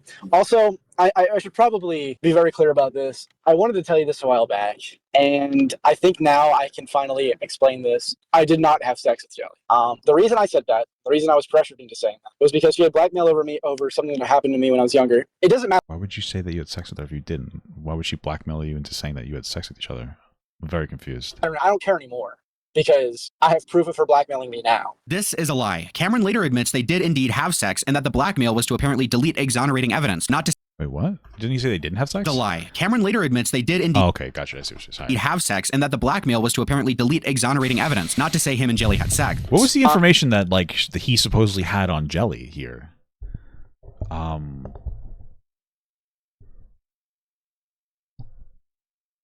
Okay, so there were aspects of my interviews with Diesel where I wasn't honest with him, whether it be out of embarrassment, I couldn't trust him, or, you know, all of that. But, and of course, you know, the blackmail. Like, I'm very uncomfortable with this person at this point. I'm not trying to, like, get, like, why are you giving into the demands, though? And, like giving into her narrative? Let's go back to point one. No blackmail. What the fuck is he drawing in paint? Okay. And during this time, she had asked me to share my screen. And so I had to stop the recording. She saw the recording. She asked me to delete everything. And I didn't make a backup because, you know, I wasn't thinking about that at that moment in time. It had just fucking... That's interesting. It's interesting because she mentioned earlier that he had information on her, and then she apparently has information on him, and so apparently he deleted the information. What is the information? This whole story is so fucking convoluted. Because she admittedly is afraid of some information that he has on her, some kind of incriminating evidence. What's the incriminating evidence? He didn't have info on Jelly. She had info on him. I mean, we literally just saw where she was talking about how she had info on him. No? Am I dumb? Right here. Isn't this where he says... Fourth time. Okay. I've been putting up with him and the legal stuff he has going on with Allie. I've been playing nice because he has a lot of info on me.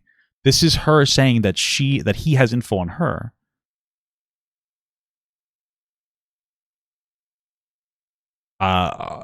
This whole thing is so fucking convoluted. Is this not her? Is this a different girl? Is that what it is? This sounds like her explaining to Yandere Dev for whatever reason the specifics about the meetup with Cameron, and then there's a point where she's like, he has incriminating evidence on me, and then she apparently got him to delete it. So this whole fucking thing is so convoluted. Holy fuck. Okay, incredible. Occurred, dude. Like, it had just occurred. Wait, why? I don't know why you would delete evidence, like, exonerating. Because I was in a point. She forced me to, like, there was nothing I could do at that point. In my mind, I mean, I believe him specifically on this point because she's referencing information that he has on her. So I was being forced to do it. Cameron to this day has not provided any evidence of any blackmail and has been avoidant whenever pressed about it. But let's move past this. Well, doesn't she say she has evidence on it? I don't know. This is so fucking convoluted. Okay, oh, got it. If Cameron wasn't being blackmailed about sex, what's with this whole picking up incident? In FPS Diesel's video, Cameron seemingly doesn't deny the oral sex occurred. Wow, Cameron, great look. She said this right here. This was the time I knew shit about Alex. Full truth, it ain't news.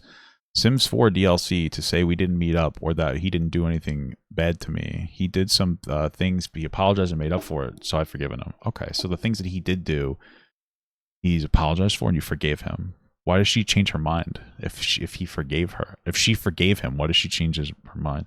And none of it was rape, he clarifies.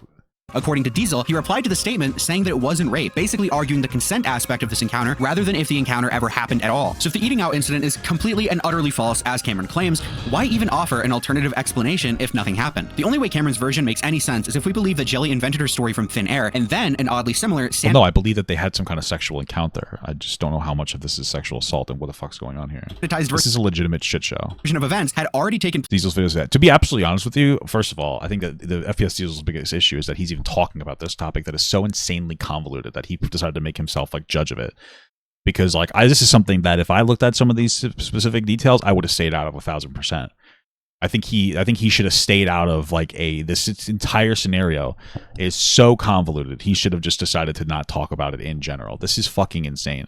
So it seems like there are some things that he got incorrectly, but this is because this is an insanely convoluted topic between a bunch of people that were part of Yandere Dev's terminally online fucking community, and they're a bunch of irresponsible kids with bad parents. Like, this whole thing is so fucking insane.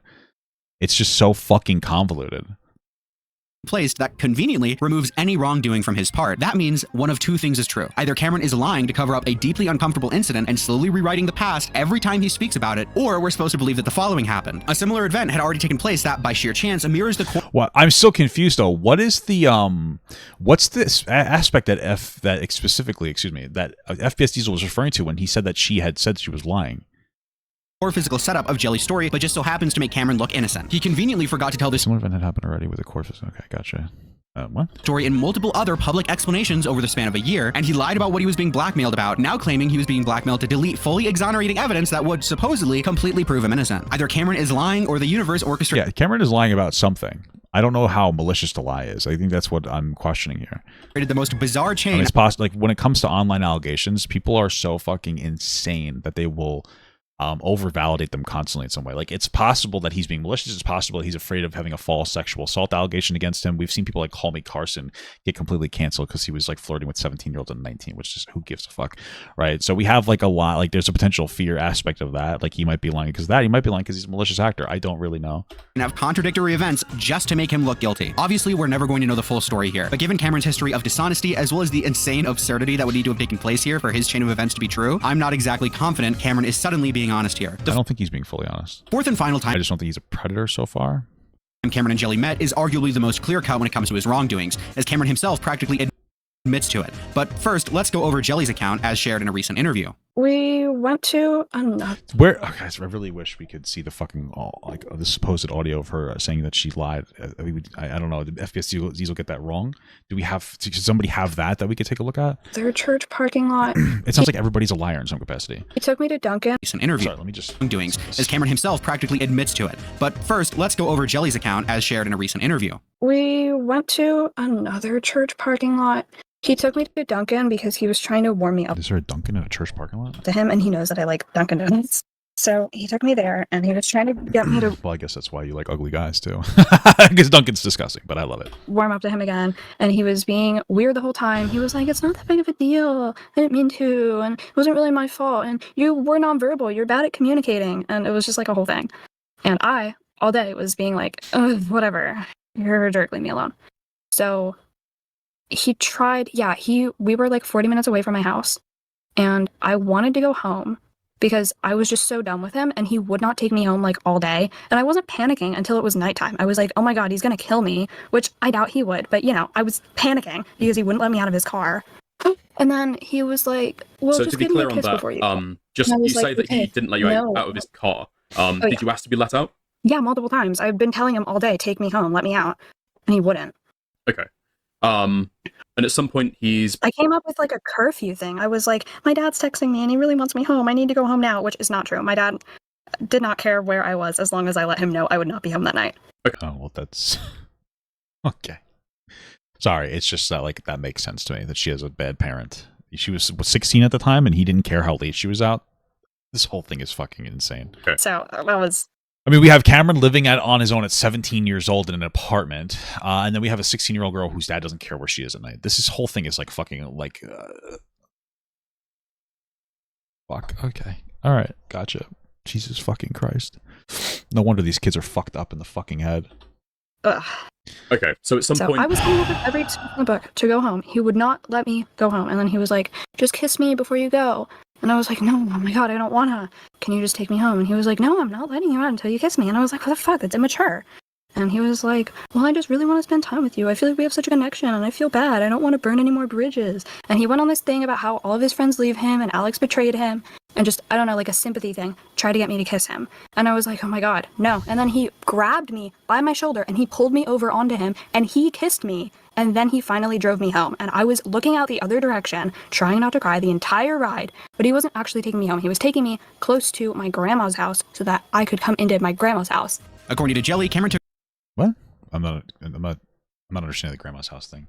Taking me close to my grandma's house so that I could come into my grandma's house. He's like, your grandma's house instead of home. Gotcha. I don't care about that, I guess. I don't... Okay. This whole thing... Okay. Gotcha.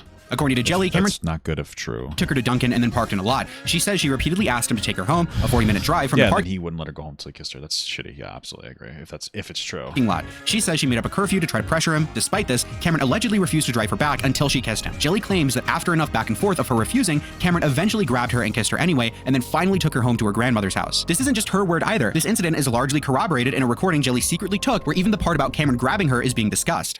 What about how I spent like 5 minutes telling you that I didn't want to kiss you, and then you wouldn't let me go? Haven't we already been over this? Like, you know, I feel horrible about that, and it was only because I wanted to spend more time with you. I wasn't trying to force you to do something. But you can't just act like you didn't do anything wrong. That's the first thing I said to you. Like, like you said, I didn't do anything wrong in the sense of, like, anything illegal. And you know, in regards... I mean, that's debatably some kind of sexual assault, no? I mean, it wouldn't be like the most horrific form, but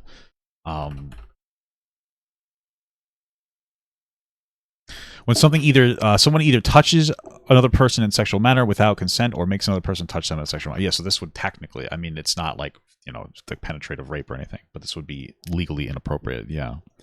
To the idea of us having sex. And that's all I was talking about, not that... Sorry, I just need to... In regards to the idea of us having sex. And that's all I was talking about, not that between... And that's why I said, obviously, between us, I know I made mistakes, and I feel horrible for them, because I broke a boundary that I didn't realize I was breaking, and I feel awful. You didn't realize you were breaking it? Me telling you that I didn't want to, and that I was scared and not to grab me. How does Cameron explain the situation? Well, on multiple occasions, he downplays what happens, saying how it's not a big deal. Well, it sounds like he knew he was wrong after... Well, he probably knew he was wrong in the moment. I mean, it sounds like he did something shitty.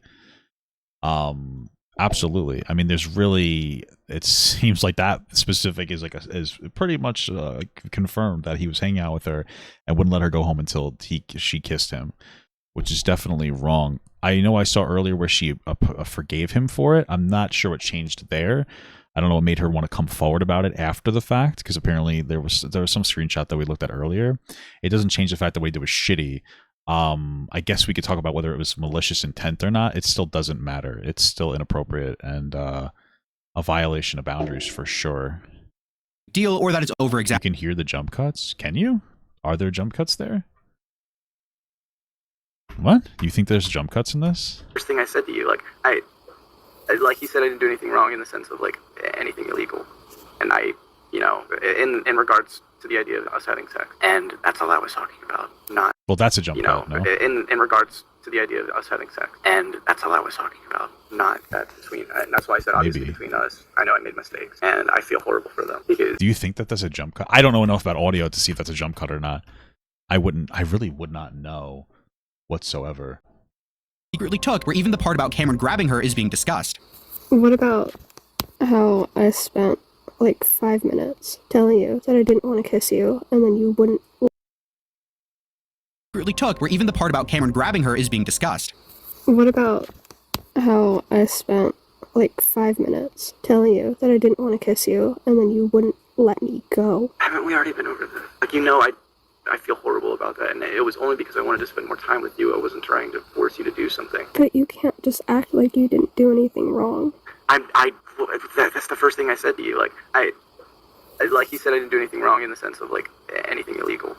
And you know, in regards to the idea of us having sex. And that's all I was talking about, not that between... And that's why I said, obviously, between us, I know I made mistakes. And I feel horrible for them, because I broke a boundary that I didn't realize I was breaking, and I feel awful. You didn't realize you were breaking it? Me telling you that I didn't want to, and that I was scared and not to grab me. How does Cameron explain this? All right, so watching through this, I don't think that there are jump cuts, but maybe here? Us having sex. And... Like, having sex. And... Possibly not. I tried to separate the background noise from it. I don't know if that's her actual noise or she added post, but... Having sex. This seems like a little bit of a cut, no? And... I mean, I don't even know if it's a cut, if it's just like a jarring change in tone. Having sex. And that's all I was talking about. Yeah, I don't know if there's like any cuts in here. Not that... I don't think there's any cuts in here. Like, there's another weird tone here, but I don't know if it's a cut or if it's really just it's just a change in tone. I know I made mistakes, and I feel horrible for them. Yeah, I think it's fine. I broke a boundary that I didn't realize I was breaking, and I feel awful. You didn't realize you were... Yeah, and then she talks while he's talking. It seems like this is... I don't know why you guys said it was a cut. It doesn't seem cut up. You didn't realize you were breaking it? Me telling you that I didn't want to. I mean, okay, I don't. Okay, I don't think that there's any cuts. I guess. Okay, this whole thing. I guess you could say that she didn't think there was anything particularly wrong with it until after she talked to somebody else about it, and then she realized how bad it was. Or maybe they even sensationalized some of it in her brain at some point because she was in a vulnerable situation. I don't really know. But it sounds like they got together, and there was a scenario where he made her kiss him, and if not, then she would have, or he wouldn't let her go home until she kissed him, and then he made her kiss her. So that's shitty, absolutely. In this situation, well, on multiple occasions, he downplays what happens, saying how it's not a big deal or that it's over-exaggerating. And by the way, the whole kissing thing was, it definitely like was a weird situation. But what really like happened there was, I wasn't forcing her to kiss me. Okay, I want to make that very clear. Okay. I asked for one. She gave it to me. My biggest thing is like he's got to stop going on fucking like tours about this and like reframing it over and over again. She thought that was her way to like go home because she was afraid of curfew. That's what was happening. Okay. And I just. Here's the edit. The thing they were talking about was not being okay with Cameron picking her up. She took something out to make it sound like it was about him eating her out. It wasn't about the kissing thing. How do you know that? What are you making that claim based on? Like, how do I know that that's the truth and you're not just saying something? I'm gonna watch this one more time because somebody's saying, I don't know if I believe that, but that they're talking about not being okay with his picking her up, not the making it, not the eating out. But this isn't even about that. It's about the kissing thing. What about how I spent like 5 minutes telling you that I didn't want to kiss you? Yeah, this doesn't. What you just said has nothing to do with anything. You heard the full audio in FPS Diesel's video. Do you have that access to that information? Because they're talking about kissing here. They're not talking about eating out or picking up. So, okay. So like that doesn't. What you're saying doesn't even make sense. All right. Apparently, this is the same audio in FPS Diesel's video, but there's something else there you guys are telling me to watch. Let's just watch this really quick. Sexual encounter, have had one, or just you both playing pretend? He said that you did nothing wrong?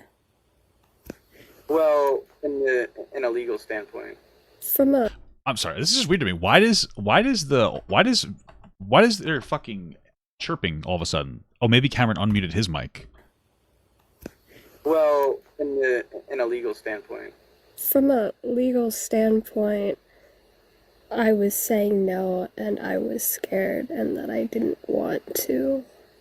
No, just in the sense of us having sex, and that can be argued because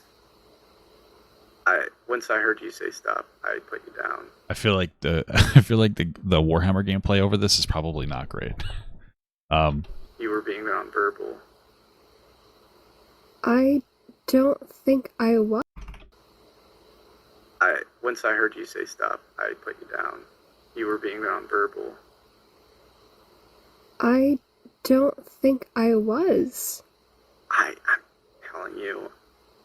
Maybe I wasn't hearing correctly, but I'm telling you that I did not hear the word stop, and until I did, I put you down. And I felt awful because you were like, once you like started like squirming a bit, I felt like squirming? You're gonna call it squirming? I was hitting you. Were you? What the fuck? Oh my god. I'm sorry, I didn't. I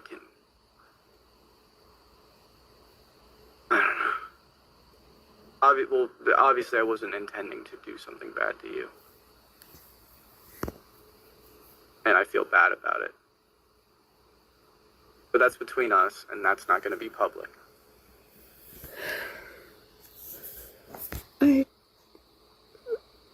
What about how I spent like 5 minutes telling you that I didn't want to kiss you, and then okay, that's just the first part, and then we go on to the second part. So they just cut the first part of the hugging out, and they just talked about the kissing part. It doesn't sound like there was anything malicious. You wouldn't let me. Like, it doesn't seem like this person did anything malicious to that audio.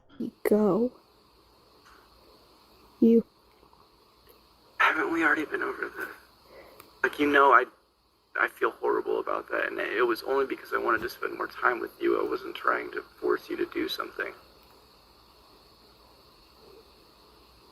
But you can't just act like you didn't do anything wrong. I that's the first thing I said to you. Like,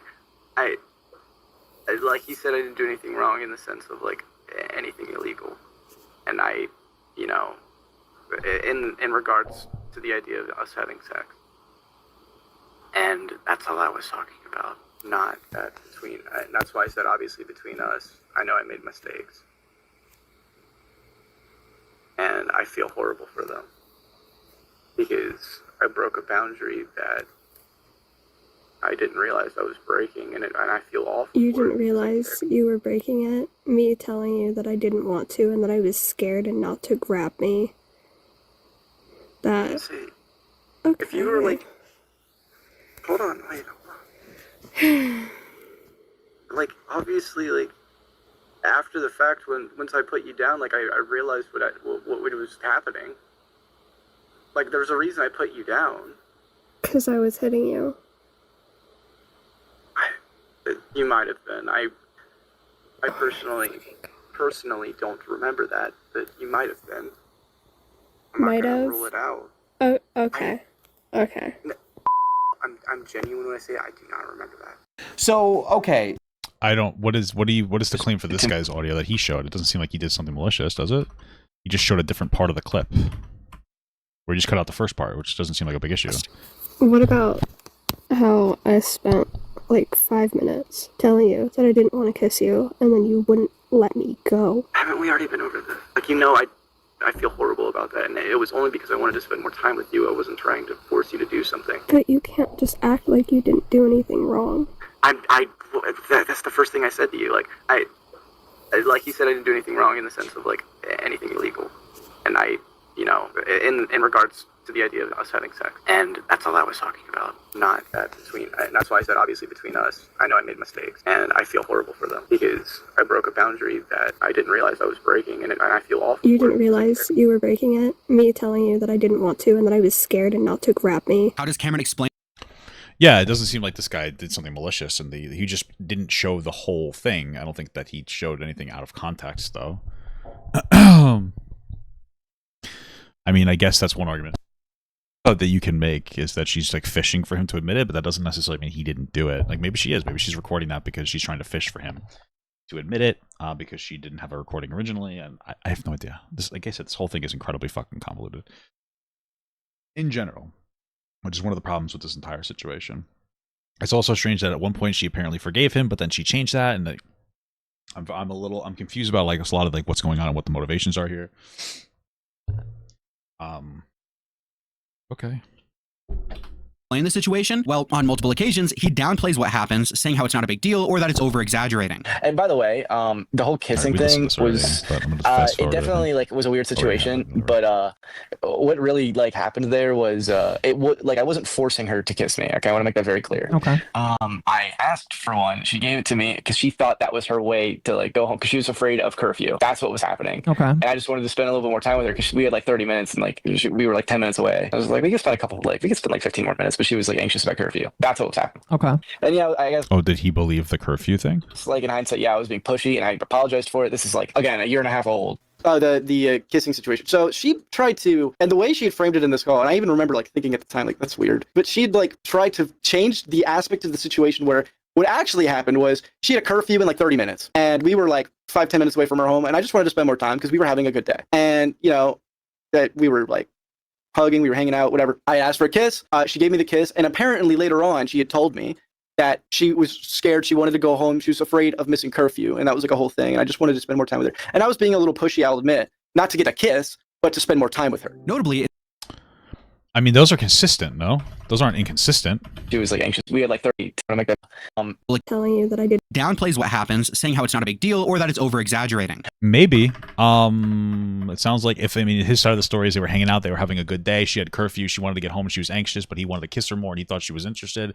And then he gave the kiss. And then in the audio, he's admitting that he didn't. I mean, maybe he's admitting he didn't realize that he was being uncomfortable with her.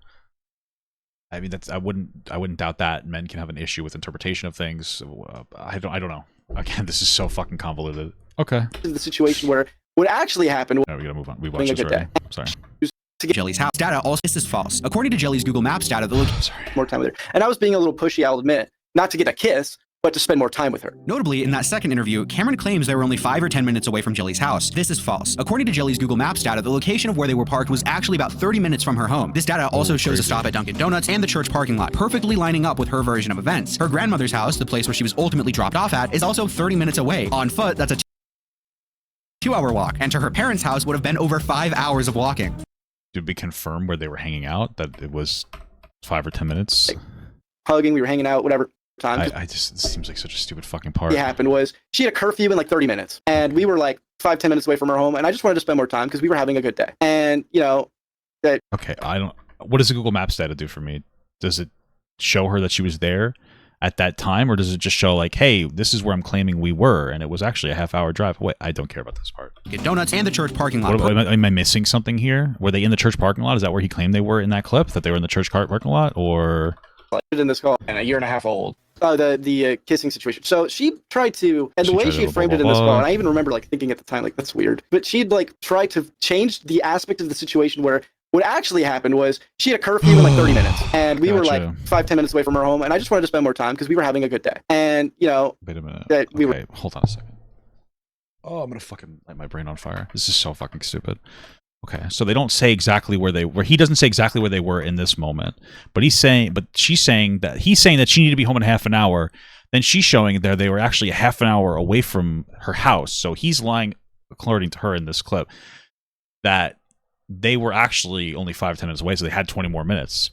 But then she's claiming that they only had a half an hour and she needed to be home for curfew in a half an hour.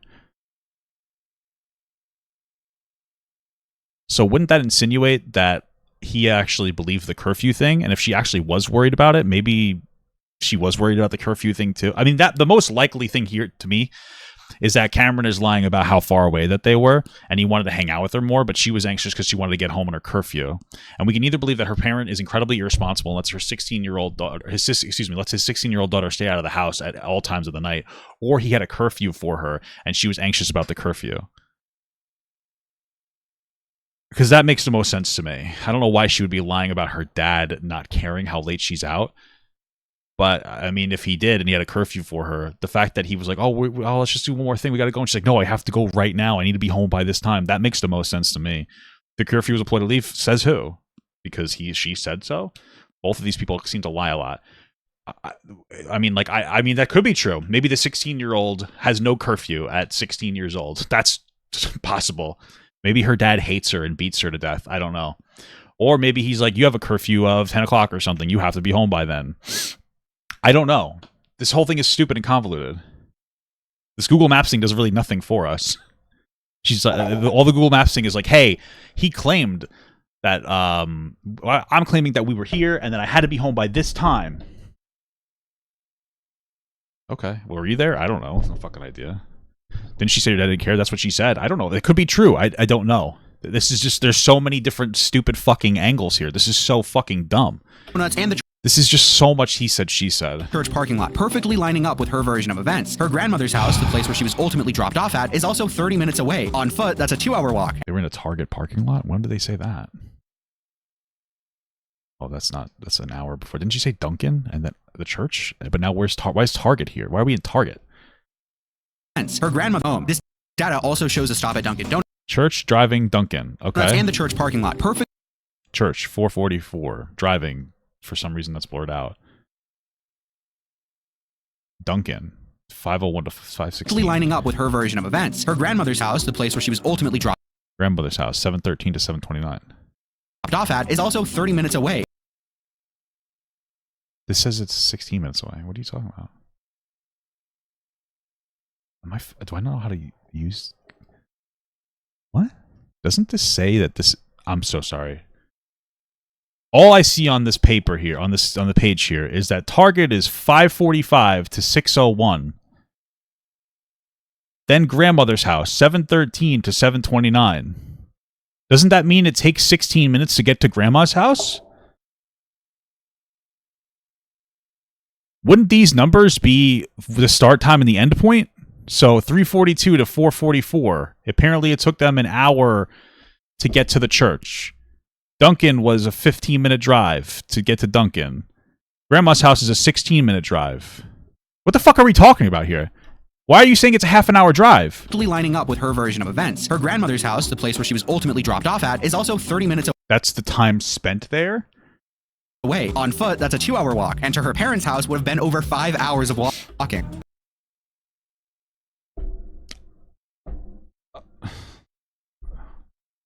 Okay, you guys are saying that's how long they were there. So they were sitting outside grandma's house for 15 minutes?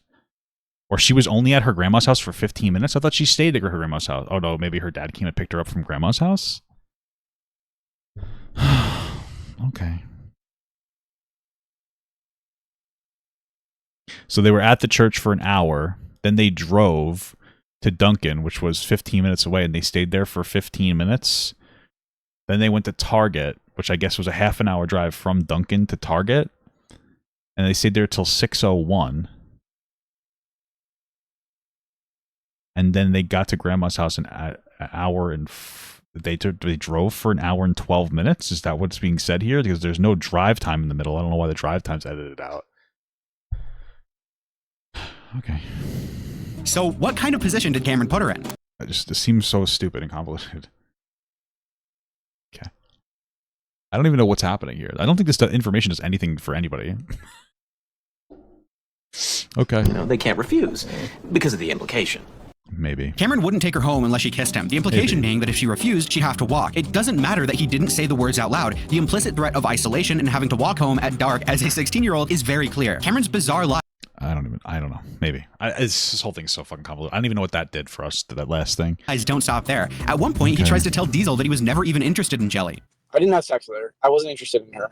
I met her to interview her. That immediately falls apart. Why would Cameron pressure someone he wasn't interested in to kiss him? Why would he go out of his way to meet her 4 separate times? Why would he flash his erect member in a call with Jelly as some sort of joke? Incredible. I don't wish you censored that, but okay. Most importantly, why would Cameron spend over 130 USD on Steam gifts over the course of 3 months following the car kissing incident? No. He probably likes her, sure, and she seems to like him too. Oh, I'm not joking. 12 Steam gifts that all add up to $133.68. Well, my thing is here, okay. Okay, so we're seeing here he's buying her gifts, which implies she's accepting it. And so all I'm saying here is that it seems like they still had a positive relationship, even though he did inappropriate shit. Like he was like, oh, you have to kiss me or I won't bring you home. I'm not saying that that's okay. We also saw the screenshot earlier where she was like, oh, I forgave him for the shitty things he did. So it seems like they still had a positive relationship, but there wasn't necessarily anything predatory in mind here. After applying Steam sales. Check the email. I'm sorry. This is the least I can do. Best wishes, Cam. I love you too. XOXOXO. Yeah, like they have a positive relationship. It doesn't mean that what he did was good or okay, but it shows to me that she doesn't seem to think it's malicious. I don't think it's malicious. 12 Steam gifts that all add up to $133.68 after applying Steam sales. Check the email. I'm sorry. This is the least I can do. Best. Hold on. I'm putting you in timeout. I hit the wrong button. Don't be disrespectful to the hold on, how do I undo that? Fuck. Sorry. Just Emero's in here. Don't harass him. I'm trying to understand what's happening in this video. I'm probably gonna ask a couple questions. Don't harass him. Wishes, Cam. I love you too. XOXOXO. So I love you too, which means that she said I love you to she said I love you to him. Like he's obviously lying about how she was never interested, but contacting you without being contacted first is something I'm working on stopping. It bothers you, and I want you to be XOXO. Contacting you without being contacted first is something I'm working on stopping. That one sounds like he's talking to her without her knowing, so maybe that could imply these ones. But if she says I love you too, that would imply that she said something first, but okay. It bothers you and I want to be happy as self-punishment. Here, I have a wish. Okay, this one sounds like he's trying to get in contact with her after they broke ties. Bothers you, and I want you to be happy. As a punishment, have a wish. Hope all is well. Can't wait to start fresh. Here's the DLCs I promise. I don't want anything in return, Spurg. Jelly stated that at one point these gifts were to buy her silence, and looking at some want anything in return, Spurg. Jelly stated that some DLC was to say we didn't meet up or that he didn't do anything bad to me. He did do some things, but he apologized and made up for it, so I've forgiven him. Okay, so that's like one of the things that I do find a little strange. Like how she apparently forgave him for the bad things that he did, which don't seem to be malicious, but they do seem to be very inappropriate. What changed? That at one point these gifts were to buy her silence. Okay. And looking at some of the messages, that's definitely implied. But with other... Is it? Where? Like what? I love you? Contacting you without being contacted first is something I'm working on stopping. It bothers you, and I want you to be happy as a self-punishment. Isn't implied at all there. What are you talking about? This is implied here that he's talking to her. He wants to get her attention because she's cut contact with him and he's being annoying. This doesn't imply that like this is a payment. This doesn't sound like any acknowledgement of some kind of payment here. This one seems like, I mean, he could just be saying I love you too without her saying anything. That's possible. Or it sounds like maybe she said I love you to him.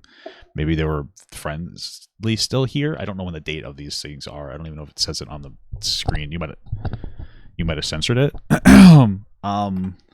There's clearly a deeper emotional context here. If this was just about keeping her quiet, Cameron sure had a funny way of doing it. Cameron has been alleged of scripting calls with Jelly, essentially making Jelly say incriminating things on recorded calls, which well, she probably did the same things to him. That's what it seemed like the other one. Doesn't necessarily mean that they're wrong about doing it. Cameron then misuses for his benefit. The most important, and in my opinion, the most plausible, is to do with Jelly's alleged honeypots. In FPS Diesel's original Yandere dev video, he mentions this clip labeled as smoking gun. But essentially, I had been asking for proof that this girl ran honeypots, and she would coach her friends on how to do it as well. Cameron would go on to make good on this, and he sent me an MP3 file titled smokinggun.mp3. I will now play this clip for you in full. Really? That's crazy. So then I made the honeypot rules with the most frequently asked questions. So you didn't run one, but I didn't run it. you coached people on how to run one. Yeah. It sounds like these two are going back and forth, trying to get each other locked into incriminating each other on dumb shit. Other underage girls? Yeah. Just my friends. Whatever, if you want to manipulate well, not pedophiles, but they would be fucking some kind of predator freak. You want to manipulate some fucking, losers into giving you money. I don't care about that. And how did... Be like, hey, I'm talking to this guy. He plays a lot of World of Warcraft. And I was like, oh, really? So it was more of like a harem of honeypots. Kinda. What Jelly is admitting to here is essentially grooming other minors into honeypotting, which... Well, I wouldn't say grooming. It's not the right word. It's not grooming. It would be teaching them. Grooming is like a methodical process of setting somebody up, typically a minor, for typically sexual exploitation. She's not grooming anybody into anything. She's like showing them how to manipulate, fucking some form of predators on the internet that are willing to talk to children or minors, I guess, to be more proportionate. But I wouldn't call that grooming. If true, would be incredibly dangerous. However, this seems to be mostly a lie perpetrated by Cameron. Well, why is she saying it then? 4 days after FPS Diesel's video was posted, Cameron apologizes for the smoking gun clip and says he tried to get Diesel to remove it. I feel awful about the whole smoking gun clip. That made me so mad at you. I know. Listen, I deleted it in early October. It was there for about 3 days. And I told him, oh, this would be part of the information that he had on her, that she knew he had on her. Is that possible? Because she said earlier that he has information on her. Actually, I don't think this is really what went down. And he never let go of it. And I'd always try to redirect it. I told him not to include it because I didn't think it was a proper representation. He knows that. It's not a proper representation. Does she explain what the proper representation is? Cameron knew something. Can we get that in there? I would like to understand the nuance of that. Hopefully somebody can show me where I can find the rest of this thing here. If you guys know where to find the rest of this, I would like to see it. Because what I'm seeing here, that like he feels bad about showing this clip, and it's not like a perfectly accurate representation of her in general, but like it still seems like something she may have been doing. Again, I want to hear the rest of this. I feel like I need to. I feel like the rest of it might explain context. I don't know if from what I'm seeing here, this seems to be parsed directly from the person who made this video's computer. It seems like it says C users, Cameron, whatever. So it seems like they downloaded this video that Cameron maybe posted at one point. I just would want to see the rest of this because I feel like the rest of this is necessary for some kind of context. Okay. Presentation, he knows that. It's not a proper representation. So Cameron knew something was false and gave very little pushback to Diesel and I don't know if it's false. There's something missing here. There's a lot more in this clip that's not showed. This looks like a 20-minute long, which I understand why you can't see the 20-minute long clip, but She said it, so there's some level of truth to it. I just don't know to what degree. Allowed misinformation to spread, effectively smearing Jelly. Or maybe they were still friendly at this time and wishes that he didn't use that clip because it made her look bad in some capacity. I do want to briefly... At least 5 hours and multiple calls. Oh, yeah. Okay, gotcha. I wish that we knew a little bit more of what was going on there, because it doesn't seem like it's a lie. It just seems like they were both trying to get information out of each other. Bring up the honeypot rules that Jelly made, which obviously don't look good. Yeah, it sounds like she was doing it. Why does it look bad? Like a fucking 16-year-old trying to manipulate fucking perverted freaks into giving her money. I don't care. Don't dox him if he doesn't do it first. No, I can't even read what this says. Keep your clothes on. Well, that's a good rule.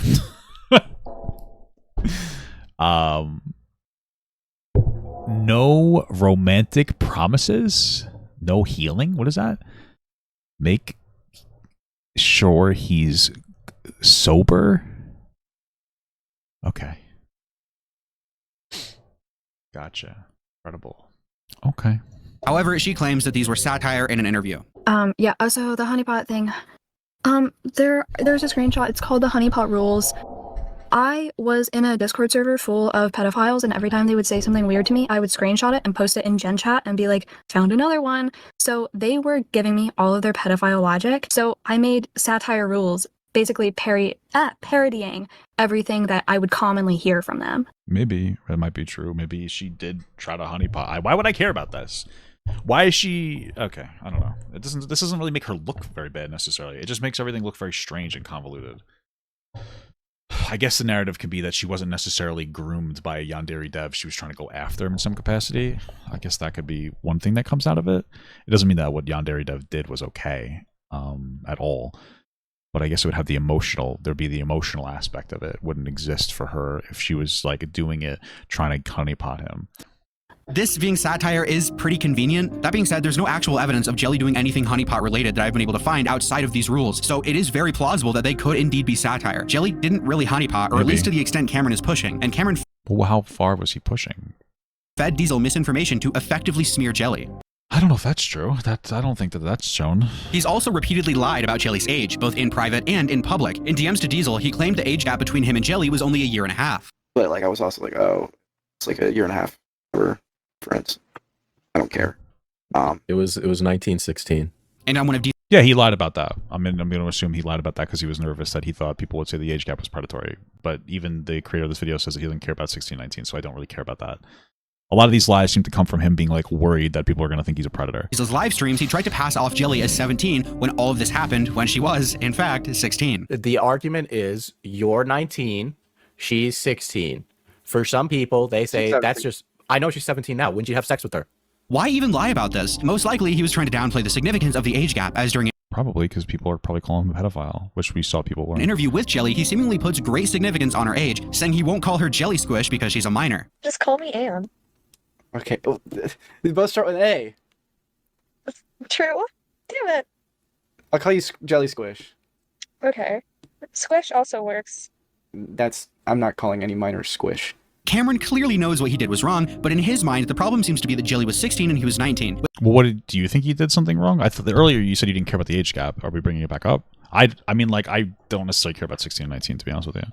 I wouldn't call it predatory. I don't really care too much about that. Which is not the issue here. Cameron only knew this girl because his boss, yandere Dev, had groomed her. That's how they met. After knowing that and after seeing exclusive information about Dev's wrongdoings and the things he was saying to this girl, he still chose to meet up with her 4 times. He still pressured to kiss him under the implicit threat of abandonment, and according to Cameron, even went so far as to have sex with her. I don't know about the abandonment angle, but okay. So no, the issue with Cameron and Jelly isn't the age gap of 3 years between a 16-year-old and a 19-year-old. The issue isn't even a 19-year-old. It seems like a 16-year-old and a 19-year-old were friendly and dated in some capacity, and it was like awkward, and they did, specifically, he did things to push her boundaries that were inappropriate. He apologized for it. She seems to accept the apology. Then things changed at some point. This is what you've showed me in the video. And now we're going after him. It seems like what he did was inappropriate and something that he should have done. I don't think that he's a predator based on this information. And a lot of the lies seem to come from him being nervous about getting exposed as a predator. And a 16-year-old having sex. The issue is Cameron met an abuse victim through his employment under a predator, and after meeting up with her, decided to... Maybe. I mean, this whole conversation about grooming is much more complicated. Everything that I've seen is that he was having a conversation with her and forming a relationship to the extent that she was so emotionally vulnerable that like she was like horrifically traumatized, groomed.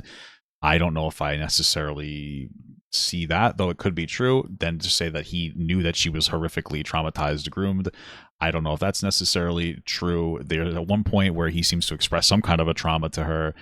I remember FPS Diesel said he didn't want to talk about it because he asked him not to.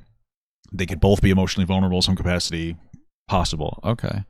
To implicitly threaten her, attempt to smear her, and lie about the context of their meetings and conversations. Everything wrong that happened here happened in spite of the age gap, not because of it. More recently, Cameron has attempted... I'm very confused, though, because the one thing that I'm curious about, if the guy's still here, I want to ask him about it, is that, like, we saw the thing where she said that she was lying in FPS Diesel's video. How come we don't have that here? Is that referenced at some point? Is that referenced here? Like, was Cameron lying about saying that she was lying? To go on a victory tour, for lack of a better term, gloating in his content deputy that he is innocent and that Noah Sampson should be sued for what he had said about Cameron, along with multiple... Well, Noah Sampson called him a pedophile, which he's not by any... There's no claim that would show that he's a pedophile in any capacity. Tweets essentially bragging that he had allegations with a 16-year-old and basically got away with it, framing these... Dumbest fucking shit I've seen in terms of YouTuber false accusation of expecting a really dumb one. He probably hugged her the wrong way. Happens to the best of us. Okay, well, he shouldn't be joking about it like that. I agree with that, but... allegations as lies or exaggerated. And so, after everything, what are we left with? A guy who built his career off of moral superiority, who called out others for behavior he couldn't even begin to reflect on himself. He has crossed boundaries, forged screenshots, edited police documents, released intimate videos he refused to delete, all to smear a girl accusing him of abuse. He met someone through... Is the creator in here? I want to talk to him. A situation involving predatory behavior from his own boss, and then use that connection to manipulate her, lie about her, and reframe the entire situation as a witch hunt over a 3-year age gap, just so he didn't have to be honest about the frankly awful stuff he had done. In short, CameronF305 is a liar, an abuser, a manipulator, and should not be your go-to when it comes to exposing creators like iDubbbz or Hassan. Cameron can't even be honest about what he has done. In what world should he be trusted to expose massive names or criticize bad behavior? He isn't a Well, I mean, let's be real. He's collecting information that's already public and just putting it into a nice format for people. He's not doing like groundbreaking shit. I'm not saying his videos they're solid, they're entertaining, they're put together well, but he's not doing like groundbreaking shit here. He's a pathetic, lying fraud. I feel obligated to say before I end off this video, I don't care about Hassan, or really even iDubbbz for that matter. My criticisms of Cameron should stand on their own outside of any... Alright, cool. Any current political conflict or YouTube drama occurring. I don't like Cameron, and I think I've made a compelling case against him. My issues are with Cameron and Cameron alone. Jelly, Krexa, even FPS Diesel to some extent are able to, and frankly, should be criticized for some of the things they have done. That's not what this video is about. I don't like Cameron, and I think I've made a compelling case against him. My issues are with Cameron and Cameron alone. Jelly, Krexa, even FPS Diesel to some extent are able to, and frankly, should be criticized for some of the things they have done. What things, though? Only reason I'm asking that is like specifically when it comes to Jelly, and maybe I'm misremembering. We've been doing this for 2.5 hours at this point. 2 hours and 45 minutes is how long the stream's been. So we've been doing, for about 2.5 hours. You know, like pausing a lot and like looking at different things. I didn't see anything in here that would show that Jelly has anything to apologize for. And the reason that I feel like if you're saying towards the end that she has things that she should be held to task on, but you didn't show that. It makes me question why you didn't show that, because it would potentially make her look not guilty, but potentially make the relationship between Cameron and her more muddy rather than like as clear cut as you want to communicate to us. That's something that I get out of there. Like, what are the things that she needs to be held to task on?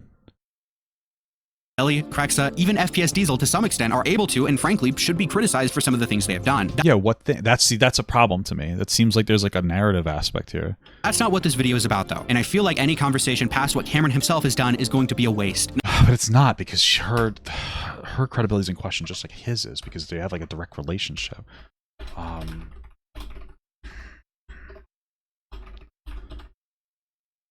Okay. Nothing justifies what he had done to the women in his life, regardless of what they did before or after they met him. Content Cop is dead. What's left is a broken mimic trying desperately to grasp on to what made the originals so special. And at the end of the day, after all that I've shown you, do you really want this guy as your bastion of YouTube critique? You guys win. Why? Because he looks gay?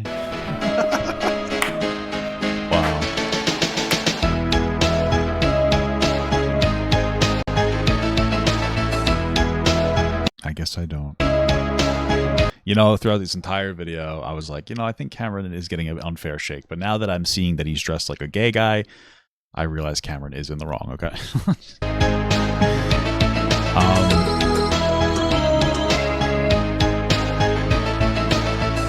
All right, is there anything else here? Is this like an outro screen?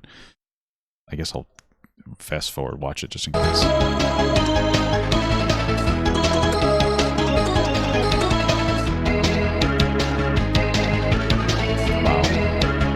Nope, nothing there. Okay, cool.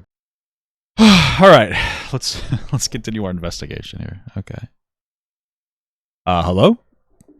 Hey, can you hear me? Yes, sir. Can you hear me? Yeah. All right, perfect. Okay, so you are the creator The of the only sorry, really quick. The only bit of your content around Cameron that I've watched was the coverage of FPS Diesel's video, and I don't even think that video was good, so I'm coming into this blind, basically. I've only watched bits and pieces of this stream, Yeah, no. so. Well, I will say that a lot of people try to debate other people on the specifics of the situation. I appreciate you putting something together that's palatable instead of like demanding debates on stuff. So I appreciate the organization of the information. You definitely should have talked to Queeman, but yeah, I'm glad the video's out. I don't there, think it would have been regardless. productive, to be honest with you.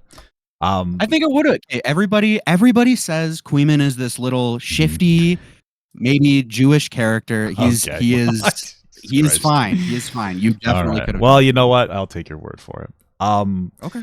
I am curious about a couple things. Like going through the video here. So I wrote down you had an issue with what I said about Jelly at the end. What are some of the other? Yeah, well, I'm just gonna go. I would rather go piece by piece and then like kind of like scroll through. Yeah. First of all, how old are you? I am recently 22. Okay.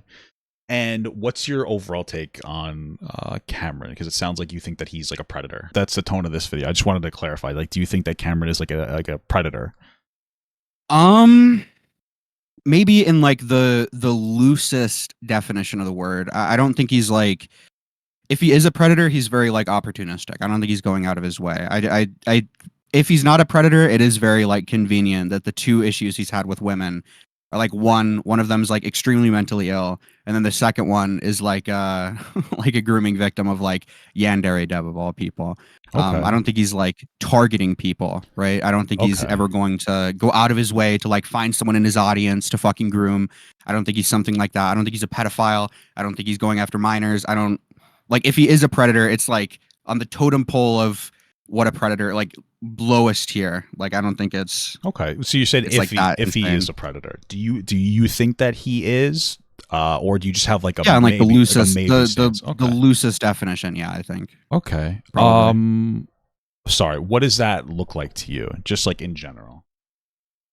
I'm just trying to get like a firm. He probably sees sure. He probably sees someone that's like mentally ill or someone that has already been taken advantage of, and he probably looks at that and he's like, I could probably get with this person pretty easily. Okay, I just because it sounded like you said before, or just before that you don't think he's targeting people with like some kind of mental issue. That to me sounds like I don't think he's going out of his way. I think he's opportunistic. Okay, so you're saying that you think that like he's not looking for people with mental issues, but if he finds one, he's like, oh, this is like a good one. Let me jump on this person. Yeah, I get that vibe. Okay. What makes to be clear, I can't prove that. I'm not a fucking psychologist. I can never prove anything. I'm not like talking that, about like proof or anything. I'm just curious, like where you come from with that.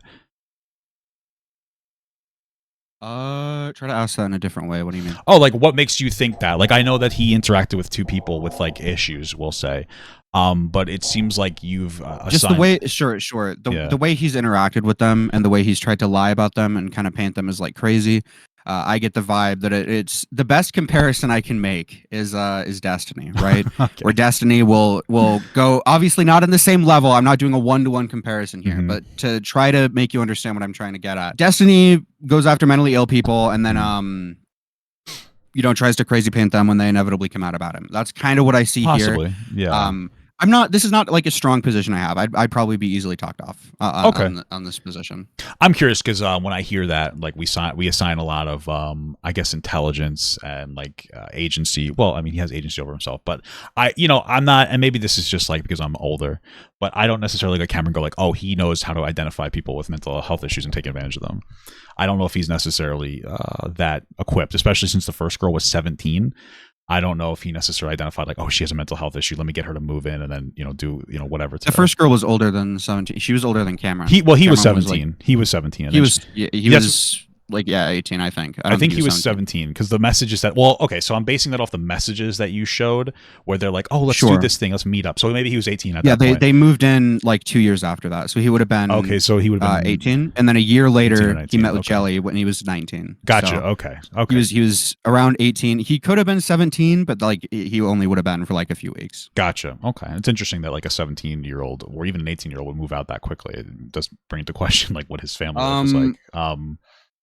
There's like rumors. I purposely didn't want to verify any of this because I don't want to get into like doxing shit. But there's been people who have said that his like dad is paying for an apartment for him and he like comes from money or some shit. I don't know if that's true, but it could be true. That could, it could be. I don't know. It's to me, or he just got lucky and he's found a cheap apartment. Who knows? Well, that's a cool. I wasn't even considering the financial aspect. To me, I was like, it's weird to me, especially in this day and age, for somebody so young to move out. It is possible he wanted to move out and his dad had a lot of money.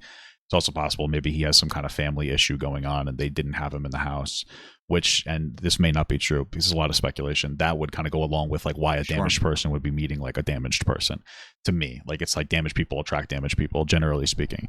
But again, that's just speculation. Okay, I just want to like scroll through a few instances that I remember of some stuff that I had like a little bit of like I had a contestant. What about the police report shit? Because people have been we can start with bombarding my DMs with the police report shit.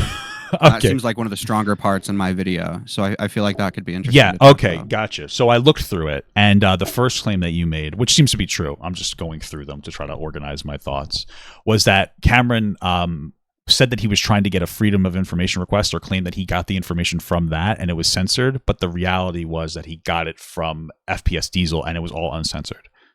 Or most of it was uncensored, except for like two parts. If you want, I don't know how you feel about this. I'm obviously not going to push it on you. I could provide you with police reports. You can see it uncensored. I don't think I need to. I don't think I need to see it.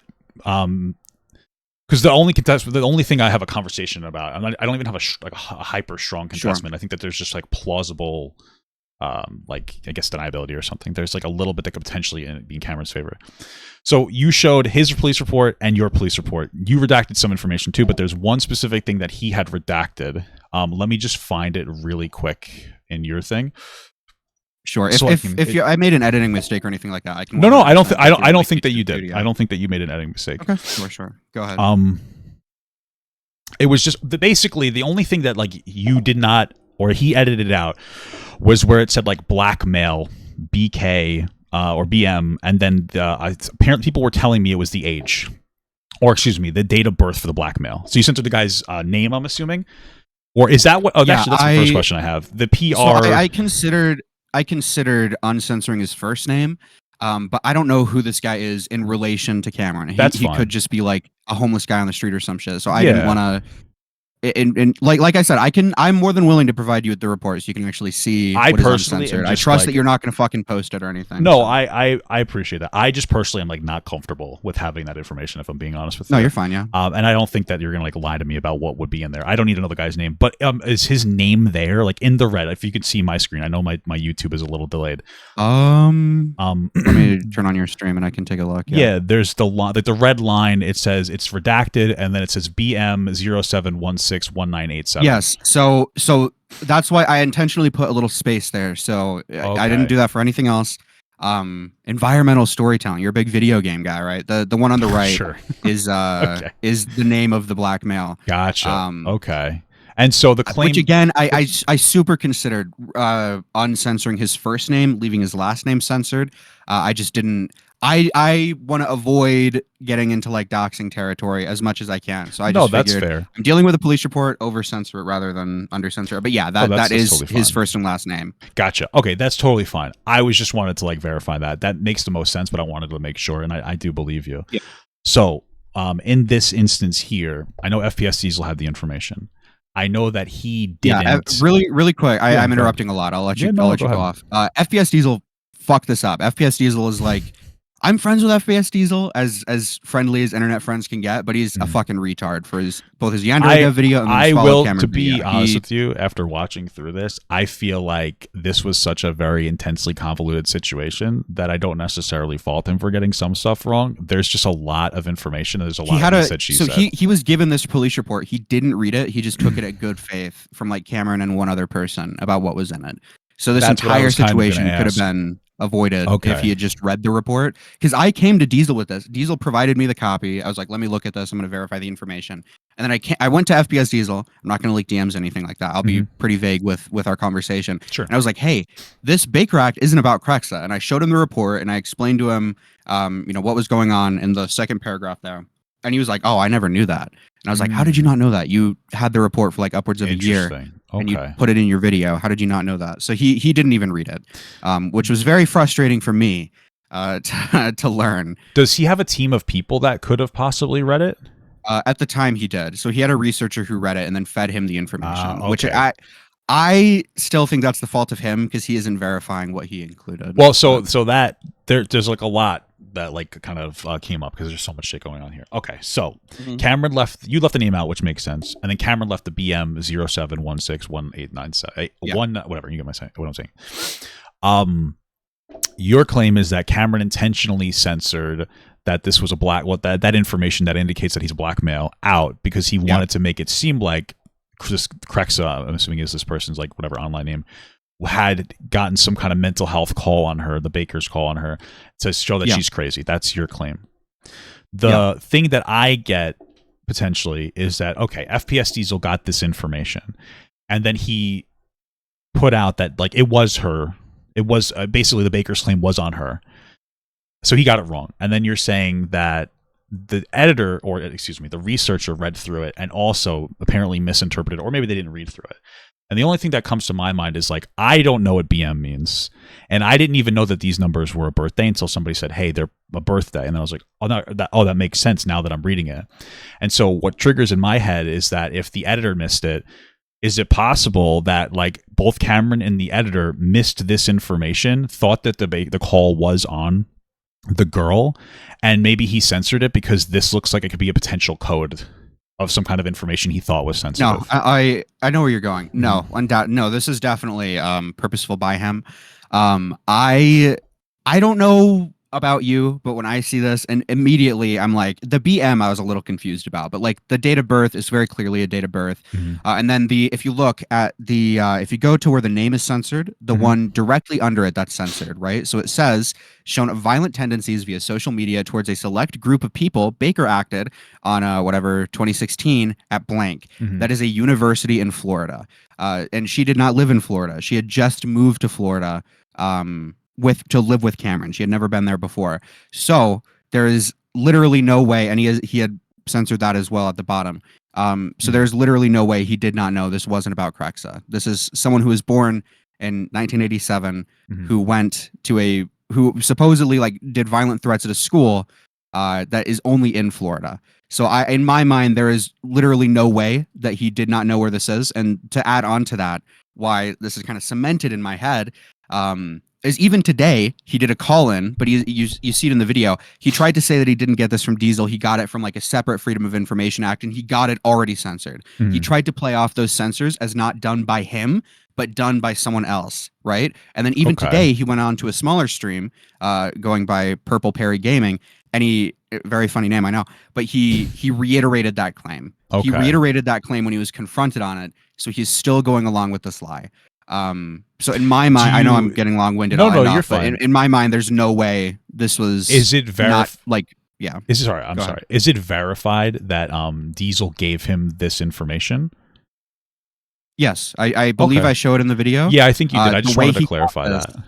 So he shows it in his own video. He says the way I got this report is from FPS Diesel, and then he shows FPS Diesel's DMs where he gets the report from FPS Diesel. Okay. I have a uncensored screen recording from FPS Diesel that shows, the Discord tags. He goes into YouTube Studio and then he opens up the file he sent Cameron, and it's completely uncensored. Yeah, I know. I believe you. The only reason I'm asking is because like you had said that like this is very obviously a birthday, the 0716-195 or 1987. I didn't interpret that personally as a black male, and this was his birthday at all, I see over here status date / time, and it says 6/26/2023. I will maybe say that's where the they're parsing name it from. is the name It's is a- incredibly African. So Yeah, it is with okay. context of the name. Gotcha. It is like, okay, well, what's after this like very African name? Yeah. Going with that context, maybe it was a little easier to discern. Do you think it's possible that since FPS Diesel had the information first, that maybe his editor misinterpreted it, said that there was a Baker's Act or whatever onto her, and then Cameron just believed that and thought that that was the case, and then censored information he thought might have been private? Because that to me could still possibly That could definitely be more plausible. Yeah. But at the same time, I don't know if Diesel edited his own video, so therefore I don't know if Diesel read the police report. I don't know if he ever touched it. He could have sent it to an editor and just fucking uploaded it, which again, it's on him. That is a major fuck up on his part, and I will criticize him about that to the end of the earth. But Cameron edits his own videos. He had to put that report into multiple videos, censor it multiple times, read it multiple times. In my mind, that is more plausible. Like if he responded to my video for whatever reason and said like, hey, I trusted Diesel. He's way more smart than me. Whatever. I could read that and be like, okay, yeah, he's probably telling the truth. But in my mind, I don't think that's. I am pretty confident that he has maliciously censored this. Given everything else he's done in regards to Krexa, it just makes total sense to me that he did indeed maliciously censor this. Okay. For me, I think that there's like enough credibility to the idea, and I'm not saying it absolutely happened, that if FPS Diesel had it first, that either him or his researcher had went through it, they parsed through it, they maybe incorrectly looked at that and said like, oh, she has some kind of a Baker's, those right, it's called like a Baker's Act against her, some kind of like a mental health call against her. They misinterpreted what like BM and then these numbers meant, which is something that I did when I first saw it. I didn't understand that. They gave Cameron that information. Cameron's like, oh, okay. And then he censored it thinking that like BM and then obviously the name were just doxing information he didn't want to put out there, but didn't necessarily know what it meant specifically. To me, that's enough of a potentially thing. That's potentially enough. No, like I said, that's definitely plausible. I'm not going to argue against that. That if he comes out tomorrow and says that's the case, like there's not much I can do to argue with that. Yeah. There's, like, well, nothing, now he can right? if he's watching this, right? So like maybe he's lying and I just gave him an out. Tactical That's totally pedophilia. possible. He's winning. He's winning. He's going to mog me and whatever. But yeah, Sure, if that's the case, I guess what I would want in response is him to like officially say like, hey, I fucked up. I don't like Krexa. I think she was pretty unhinged to me. However, I don't think that she deserves to be smeared as someone who did a violent threat at a school, which at worst could be like a fucking school shooting. That's crazy. Yeah. So I do want to apologize. I want to back it up. I didn't look at the report or whatever. Like he should definitely come out and say something. Sure. Even if these videos aren't public anymore, the general sentiment around Krexa and like r/Asana and like the Yandere dev sphere generally is that she's like a crazy bitch who's like violent, and Cameron is like justified in what he did. Obviously, I'm being slightly hyperbolic, but yeah, I understand the general he should point. he should definitely like say something about this. Sure. And I think that there is still the aspect that like either way, it seems like he censored it himself, and your interpretation, and I understand why you have it, is he censored it himself because he's trying to hide. Like, oh, well, he's pretending he didn't censor it himself, so he's just trying to lie about that because he's malicious. That's your interpretation. Why would he try to say that the police department censored this? So if he wasn't, if your theory is correct that he like knew that this wasn't a mental health call. Well, no, I'm asking you. Yeah, no, I know like you disagree, right? But I don't necessarily disagree with you. I'm not 100% convinced of your narrative. I'm not saying narrative in a negative way. So like in your case, you're saying, hey, he intentionally censored this, and so the fact that he's saying that he got it censored already is him trying to like come up with a lie because he knows he got caught, which could possibly be true. To me, it's possible he's just lying because he thinks that this is like something that's going to fucking ruin his whole entire career at 19 years old, and he's like petrified of being canceled online. That's where. Sure. So it sounds like he's lying either way. Do you think with this specifically, do you think there is some sort of obligation maybe for him to address something like this? Because I see this as relatively serious. Like this is one of the more egregious lies, even if it's not necessarily a malicious lie and it is a mistake on his part. This seems to me to be one of the more egregious things in regards to like YouTube. So in my mind, there's like an obligation. He definitely should like talk about this, even if it's like briefly, like 1 minute at most, right? I think he definitely possibly. Should, like, I think that if we lived in like a perfect society where everybody was like well intentioned, it's a good idea for him to do. I do also think that there are some people with some either intentional or unintentional negative interpretations of events that would make it seem like, oh, he said one thing that he got wrong and he admitted it. That means everything he's done is actually like valid. Every other claim. But okay, I understand where we're coming from with this one. This one makes sense. I am curious about the earlier, the alleged abuse that the girl alleged abuse. Yes. And they showed on the screen the choking thing, right? Like choking situation with. Do you consider that abuse? Yes, I consider that to be physical abuse. If it was one-off, and it stopped there and nothing ever happened. Sure. But I think in the context that he lied about it, he refused to show the full clip, even a month later when he was confronted on it in a video. I show the r/Asana video. And then the context where he is like berating her after for maybe berating is a bit extreme, but you know what I mean. Sure, in the context of all of that put together, I'm like, yeah, okay, this is probably abusive. Okay. In just the clip in and of itself that you showed, do you think that if you hadn't had any of the other context of like him trying to spin a narrative around it, do you still think it would be considered abusive? Or we'll say it intentionally abusive. Do you think he's actually trying to like hurt her in that clip? Do I think he's trying to hurt her? I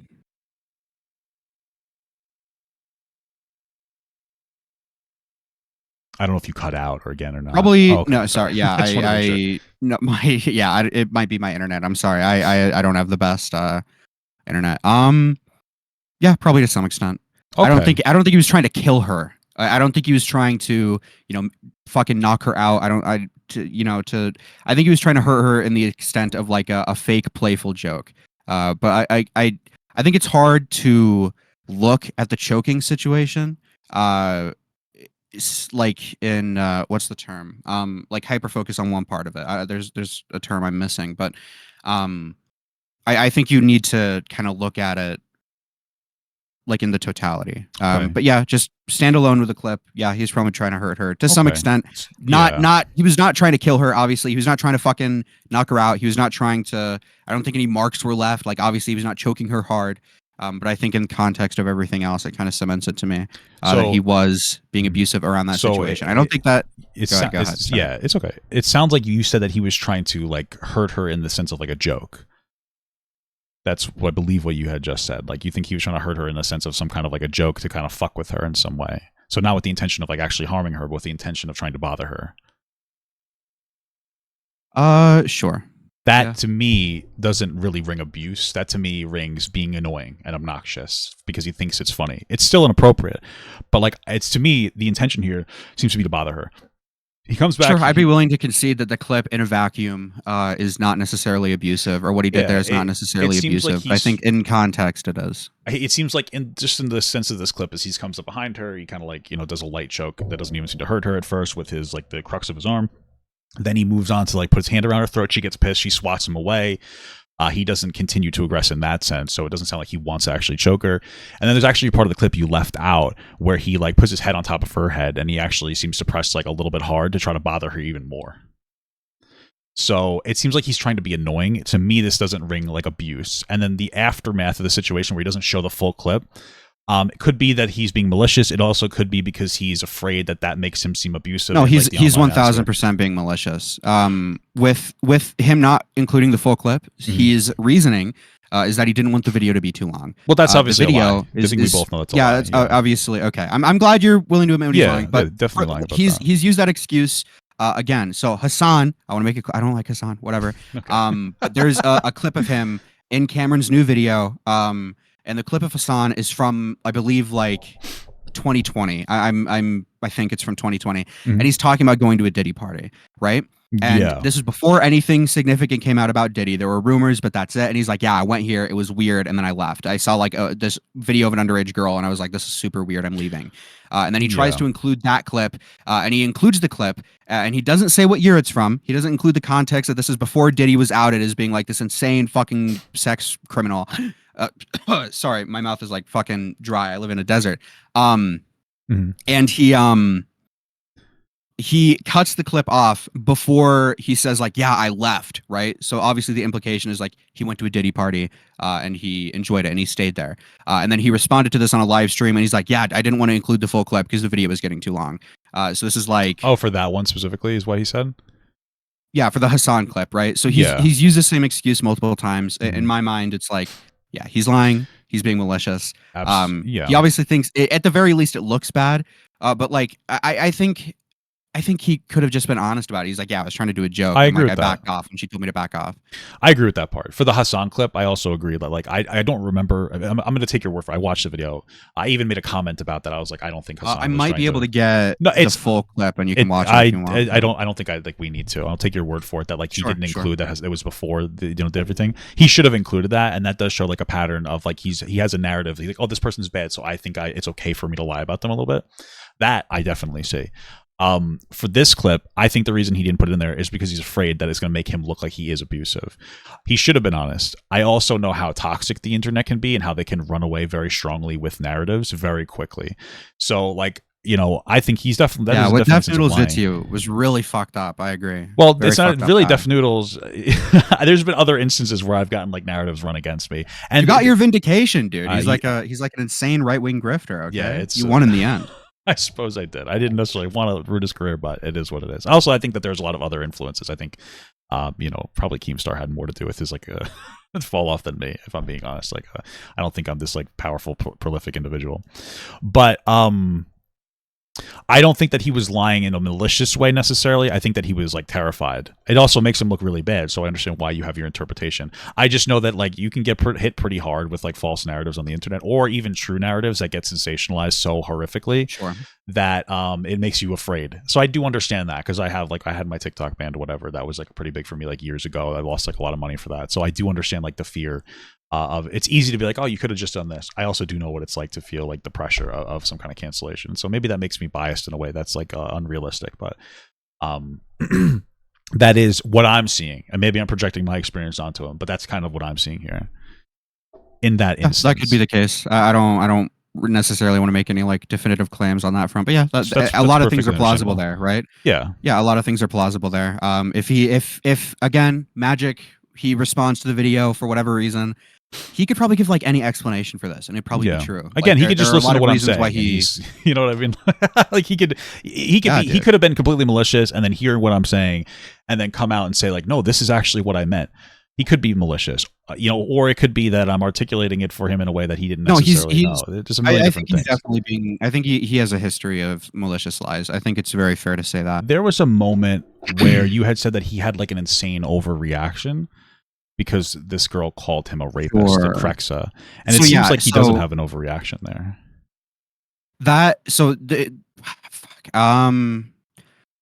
I'm misremembering slightly. Did I say that the clip he was reacting to was never publicized?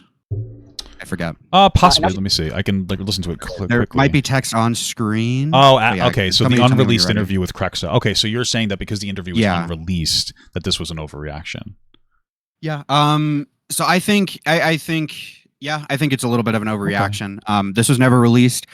So he's effectively responding to like private criticism. Sure. Well, hold on. So just really quickly, was this thing on the screen here, was this released? Because it seems like there's a document she released, and she says, as the story goes on, you're going to see why this dude is a rapist.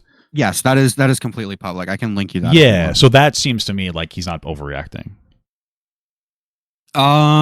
Sure. Yeah, like if she's calling him a rapist, that one thing is unreleased, but she is calling him a rapist here, so I can understand why.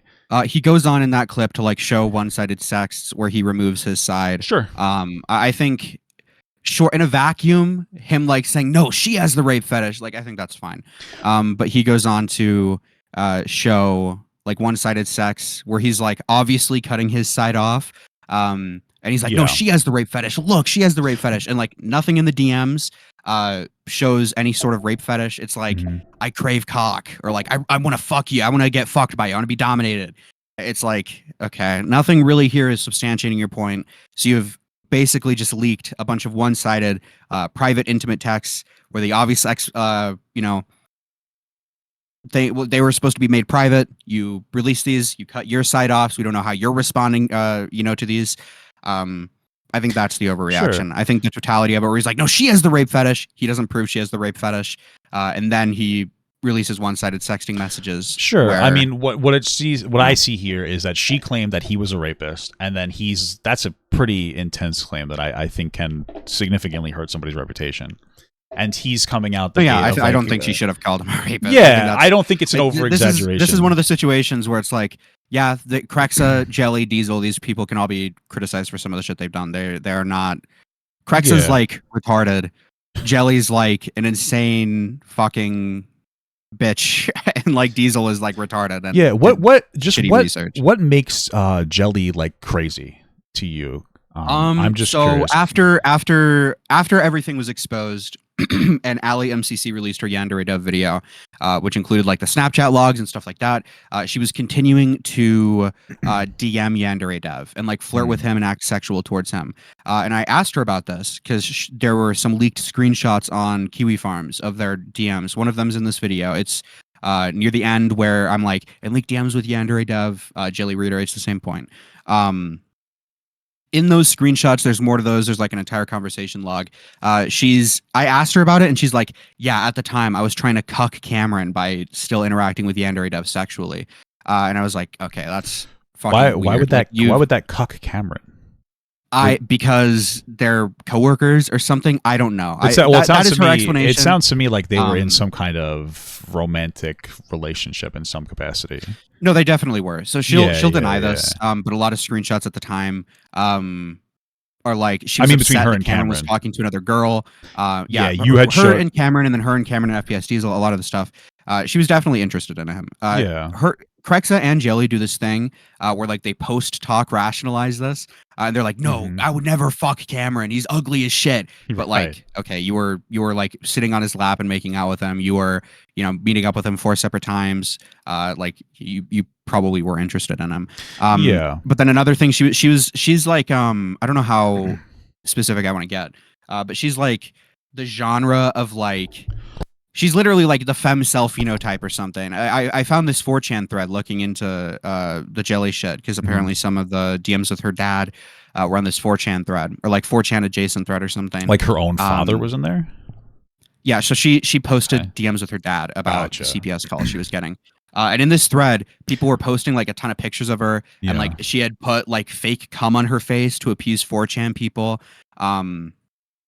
Like there's a lot of just like weird shit I was finding, and I know she was a minor at the time, so it's not like I don't think any of this should be held against her now when she's 18. I think she did stupid shit when she was a kid. She was obviously in a bad to me, crowd, 18 is still surrounded by bad people. To be honest with you, well, you know what I mean? I don't. A lot of that is like, you're really gonna criticize this girl for like doing insane shit when she was 16 on 4chan. But it's just like it's enough for me to be like, I don't really want to talk to you. You are kind of like weird. I don't know to what extent you were involved in like this weird internet shit. So I want to back away from that. So yeah, do you think there's some definitely some weird shit she's done. Yeah. Do you think some of that logic could be potentially applied to Cameron in the sense of like young person, because he started interacting in this sphere? Well, I think he was into Yandere Dev at 11 from what I saw in your video, I think. And then he started interacting with Yandere Dev at 15. You think that some of that like charity could potentially be applied to Cameron of like, we have a young person in a very toxic online insane sphere. Yandere Dev is running it. We know he's just a threat as a human being. And so to some extent, but I don't want to remove all agency from him. No, and I don't think that we should either. I just think that like there is probably aspects of what he's doing that come from the sphere he's in, and I don't think that they're permanent to his person. Sure. No, he can definitely move past it. One of the only thing I'm in relation to his connection with Yandere Dev, because he made music for the guy. I don't care. He made music for the guy even after he was exposed as a pedophile. I don't care if you get paid for making music to a fucking pedophile. Well, that's actually another thing I wanted to talk to you about. I can write it down for after, but sure. But one of the he's like lying about his connection with Yandere Dev. He's like, Yandere Dev told me that he's downplaying it. These girls, he's Yandere Dev, whatever. And then like ultimately he was defending Yandere Dev, lying, saying that Jilly lied about her age when that wasn't the case. That's right? the Saying one. That the minor that that's the one contestment I do have. Because Cameron was absolutely running defense for Yandere Dev. That's like an objective fact, right? But there was a moment in your video where you were showing that, like, you showed that like Cameron was running a lot of defense for Dev, that like the girl said that she was 18, and then there was that kind of striking event for I think everybody where she showed screenshots where he was talking to her when she was 16. After that moment is what I'm more concerned with, because I don't necessarily know that Cameron after the video released, he definitely backed off. But before the video released, Cameron still had knowledge of what was going on. And how do we know that like Cameron knew that Yandere Dev was talking to like a 16-year-old? Do we know that for like fact? He knew that he was at least talking to a 17-year-old. He knew that he was at least talking to a minor. How do we know that? Because in those DMs that Yandere Dev sent Cameron, it is very implicitly or implied, very much so implied, and confirmed by Yandere Dev. I might have the file. Can you direct me like the DM timestamp? Or something, just something that I could take a look at. Because when I read that, I didn't necessarily see that for a fact he knew. So I have this on the screen. It says deleted user and then Cam. I got really bad news. Is this what we're referring to? Okay, so so once I got comfortable with them, I thought it'd be cool to speak candidly. I started asking questions like, these days, do high school girls notice how much money they can make on OnlyFans and plan to start on OnlyFans when they turn 18? What about you? Are you going to do it? Like I say in my video, that 1000% reads to me as an admission, right? Like, why would he be saying these things to someone who is an adult? Why would he be saying, the context of the high school when they turn 18? Are you going to do that when you turn 18? Like, to me, that's like, he's basically admitting, right? To me, because I understand what you're saying. I read this, especially with all the knowledge now, and I go like, oh, obviously he was talking to a 16-year-old here. But the tone of this message to me is like, Cam, I'm being framed. That's what they're saying isn't true. Like, I just want to read it out loud here for like the both of us and just kind of parse through it. Cam, I've got really bad news. I unwittingly gave someone ammunition to create a Yandere is an evil predator who preys on minors video. A few weeks ago, a fan began to persistently beg me to have a voice call with them. They reminded me of a friend I made years ago, and I really missed that friend, so I decided to VC with them. This was a huge fucking mistake. Once I got comfortable with them, I thought I could speak candidly. I started asking questions like, these days, do high school girls notice how much money they can make on OnlyFans and plan to start an OnlyFans even when they turn 18? What about you? Is that what you're going to do? Or are you going to do it? Questions like this taken out of context make it seem like I'm saying I know that I'm talking to an underage girl and I'm trying to convince her to go into porn. I'm told that the video is going to be 2 hours long, and I'm certain that it's going to cut up and edit it to make it look as bad as possible. I may need to get an actual lawyer for this one. Worst case scenario, it's reported to the FBI and there's an actual real investigation over it. They seize my computer to collect evidence, etc., and I won't be able to work on the game for months. This is really, really bad. Or this is bad. This is really, really bad. The worst part is that I know a lot of people are going to fall for it 100% and feel like I've completely let them down. You, Yuona, Adolphin, everybody I worked hard to build a good relationship with. In my situation, what would you start doing at this very moment? To me, this reads as Yandere Dev knows he's fucked, but he's trying to still communicate to Cameron that it's a hit piece against him and to try not to believe the lies. I'm not necessarily 100% convinced. Again, sure. I think after looking into this and after looking into everything, there's like specific situations I can think in my mind where Yandere Dev says something and it's like, okay, there's literally only one way to take this. And then Yandere Dev comes out and he's like, no, actually, I didn't mean that. I meant something else. And it kind of leaves me with like, he's done this for years. He's like said shit. And then, given the response of the community or given the response of people, he'll change retroactively the meaning of what he said. Yeah.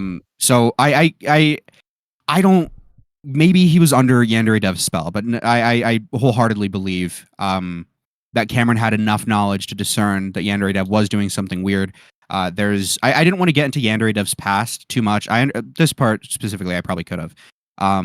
But like there's history where when he was like 24, he was talking to like a 14-year-old, and that's like proven. There's like a bunch of shit like of him. I didn't even know that. I didn't know that. I don't even think that's in Diesel's video, so I don't know how many. Yeah, people know that, but maybe it is. Maybe I just forgot about it. I didn't even. If that's true, I didn't even. I don't remember. To me, some entirely different story, but like there's a lot of context I can add where it's like Dev has a history of doing this exact thing where he says something and then tries to make it mean something else. Yeah, and I I definitely think could have added more context. To I that, personally but think I that, believe what I say here. Yeah. Yeah, that's fair. I personally look at this and I can see why Cameron falls for Dev. I mean, this is somebody who loved the game since he was, I believe, 11 from what I saw in the video. He worked with him since he was 15. This is like 4 years, I think, at this point that he's been working with him. He, to some degree, like really likes this guy, idolizes him. And this guy is under some fire, and he's basically like doubling down with like a confirmation bias. So like everybody kind of has that in general, where you hear information, you believe that more easily, and then to change your position, it takes more information to get you off of that. And to me, that's what I'm seeing here. He helps somebody he considers a friend, even though he's very young at this point. And then it comes out definitively that Yandere Dev was talking to a 16-year-old at like 35. And then Matt Cameron's like, oh, fuck, like I was duped. That's how I interpret it. Yeah, I sure that could be the case. Regardless how you view this, I think it's still criticizable.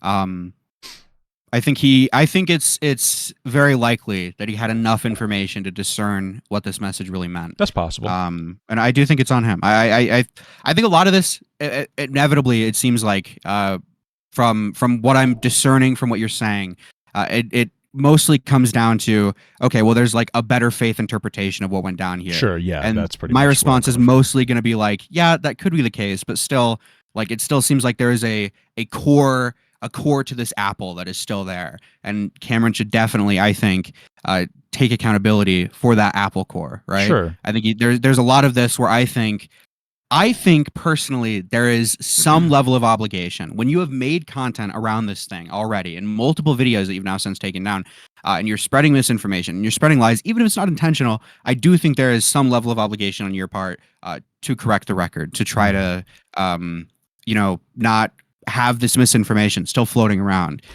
potentially still slandering people. If someone comes across this video on like the Internet Archive, they're like, oh wait, the content cop guy made a video, said my response, what is this about? And then they watch the video and like, oh my god, this insane girl, whatever. Like I don't know if anything like that's happened yet, but I do think there should be some accountability taken. I do think there is like some level of obligation there. Okay. Fair enough. I am curious about something else. There was something in Diesel's video where he had mentioned that Jelly was lying about being sexually assaulted, and where she had admitted she lied. And I didn't see that in this video. Do you have any additional context on that? If you're asking what I think you're asking, people started, she initially, I think, said that what Cameron had done to her in relation to the eating out, the alleged eating out, because obviously none of us were there. We're never going to know what happened there. Sure, yeah. But she said at one point that it was sexual assault, or I think even the word rape was used at least once. But she since, after the fact, changed her mind. She's like, well, nothing ultimately happened. He tried to do something, but the nothing ever occurred, right? Sure. Nothing ever ultimately happened. So in her mind, it wasn't sexual assault. It was like Cameron just being like a weird freak. Yeah. And then Cameron takes that as, oh, she lied. See, I never sexually assaulted her. Okay. So I think it's a she very says muddy this situation in an interview, and there's also the calls. I noticed, I watched part of your stream, and you didn't know where that call was from near the end, where it's on Cameron's PC. He released those a few weeks ago during his Content Deputy. Okay. Specifically for the Noah Samson segment, because he didn't want to be called a hypocrite for it, right? Gotcha. Okay. So he released. Somebody said it was like 5 calls. hours or something. There's 5 calls. I don't know if it amounts to 5 hours. It's like maybe I don't know how long it is, but yeah. Yeah, I was curious about the that is what that is of, in relation to. I was just curious about the continuation of that conversation that they were having. Okay. Yeah, I can find that Google Drive or tweet that links to Google Drive. Yeah, if you want to DM it to me, I might take a look at it like offline or something. Sure, yeah. Okay. So this is like a lot going on here. You said that Jelly was like jealous that Cameron was talking to another person. See, I don't even know. Is there a potential motivator there to try to be... Okay, so that collected with the fact that she apparently forgave him, is there like some potential motivation to you that like she might have been, in some of her interpretations, less honest as a way to try to like hurt him or his reputation because he hurt her. Because what you showed to me is her saying that Cameron was talking to another girl, at least one other girl, while he was talking to her, and he said that they were exclusive, which is shitty. Do you think that it's possible that like she wants to hurt him in a way that like he hurt, if it feels in a way that feels like the way that he hurt her, if that makes sense? Yeah, sure. Yeah, that could be the case. Whatever her motivations are, like she could be the worst fucking actor, worst faith actor ever, right? But ultimately, it does seem there is, in my mind, there is a baseline of truth, right?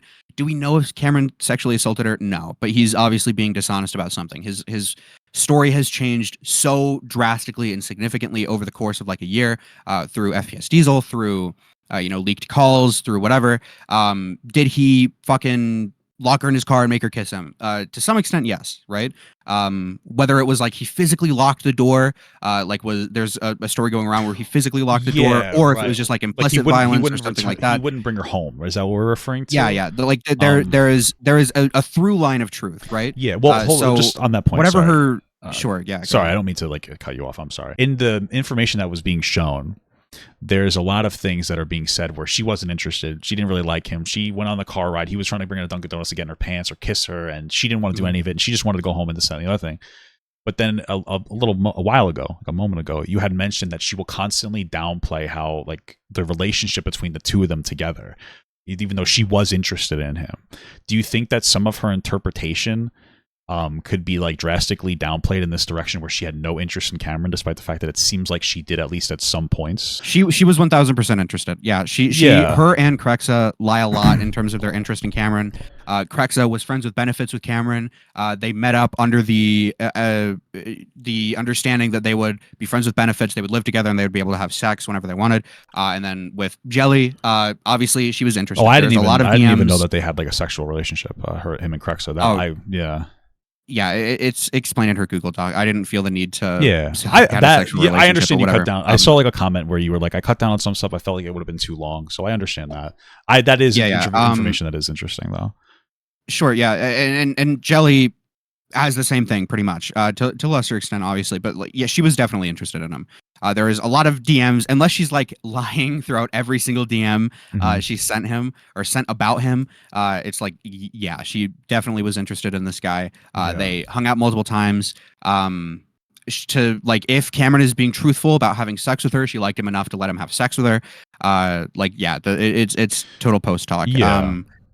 It, to me, the with all this like information going on, because there's a lot, it's like very convoluted. I don't think you're trying to be malicious and not adding some of it, because I think there's a lot, and I understand that you're trying to get like the big parts out there. I get that. To me, the picture that's being painted is Cameron was hanging out with Jelly. They were both mutually interested in each other. There were moments where he like overstepped his boundaries in a way that's definitely inappropriate, but maybe not necessarily intentionally predatory. And then the story, he's forgiven for the things that he did by her.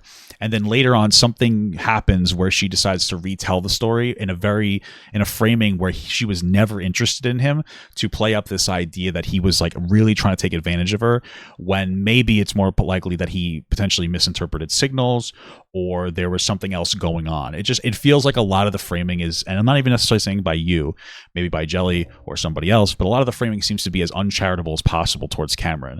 And to me, that there's like a lot of alarms that like ring for that. Sure.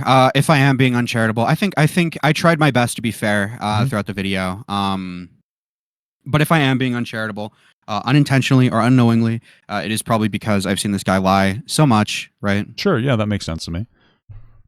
That makes sense to me. And you know what? I think maybe like our age gaps could be part of it. I might write some of the lies off as just him being stupid and immature, whereas you guys are closer in age, so you might hold him to a higher task because you may not lie like Cameron does, right?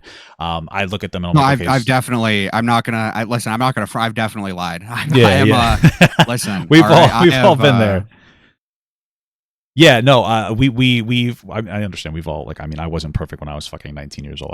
I was very immature, even like, you know, older than that. So it just seems like there is, Cameron, there's definitely things that Cameron did wrong. I just don't think that they're irredeemable. I don't think that he's, some kind of a predatory individual.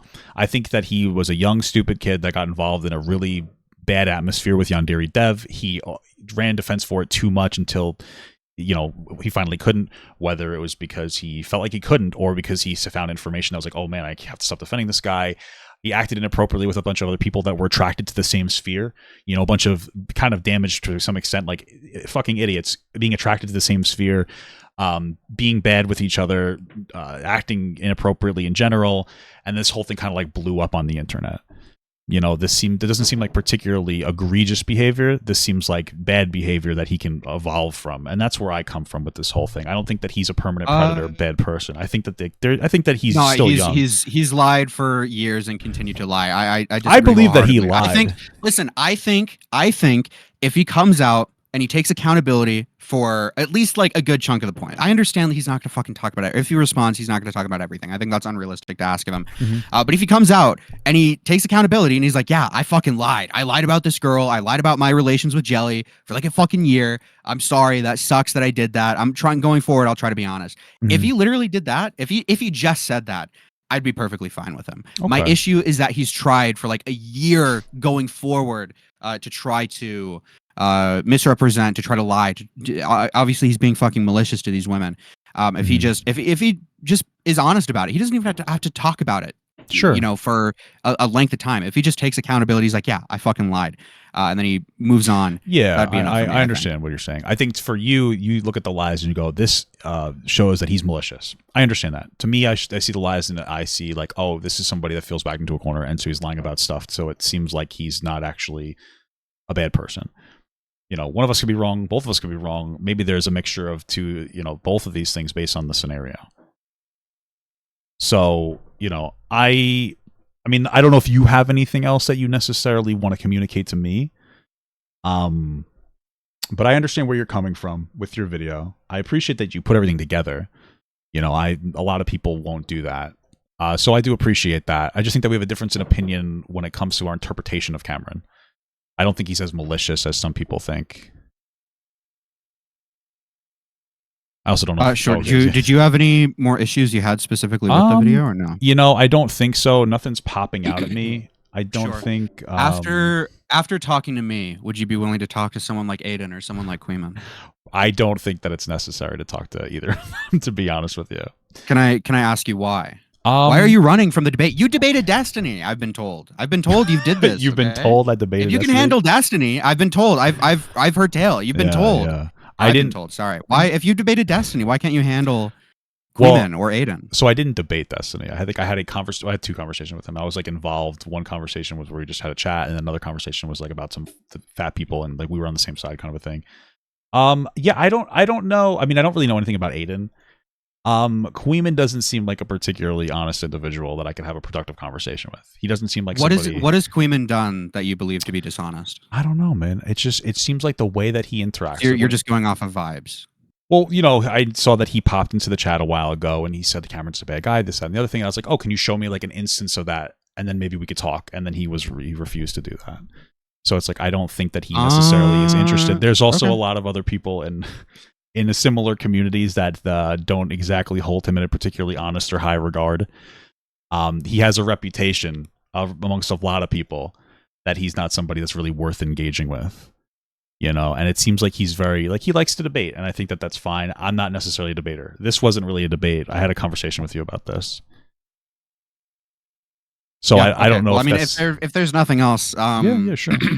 Yeah, I stand by everything I said in the video. I think I was pretty good faith. I think I was pretty charitable to Cameron when I needed to be, and I think I was pretty. I think it was fine. I think it was a good video. I think the only harmful thing is I could have added more, but it's already fucking 45 minutes. Yeah, I understand. So it's like, I think it could have benefited from maybe showing a little bit more of the toxic aspects of Jelly, to show maybe both of them are toxic in different ways. But overall, I appreciate you coming on and letting me ask you questions about some of the things I took a little bit of an issue with.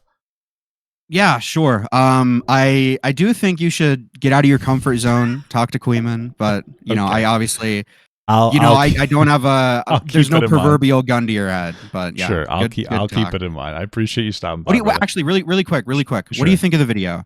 Is Cameron still your top guy? Really quick. Well, I don't know if cameras are my top guy. I have to sit down and kind of sit with the information for a little bit before making like a decision on whether I want to disconnect myself from somebody like Cameron or not. Like I need to digest the information that I saw and the conversation that we had before I make any strong opinions on anything. Okay, yeah. I mean, I sent you a friend request on Discord if you have any more questions about it. If you want like longer versions of clips or like links to the original stuff, I can definitely forward that to you. I'll leave it off here though, I think. All right, yeah, I appreciate you stopping by, brother. Take care. Yeah, bye. Peace. All right. Well, that was certainly a series of events. Yeah, we'll leave it at that. Like I said, I think I need to digest some of this information, and yeah, we'll leave it at that.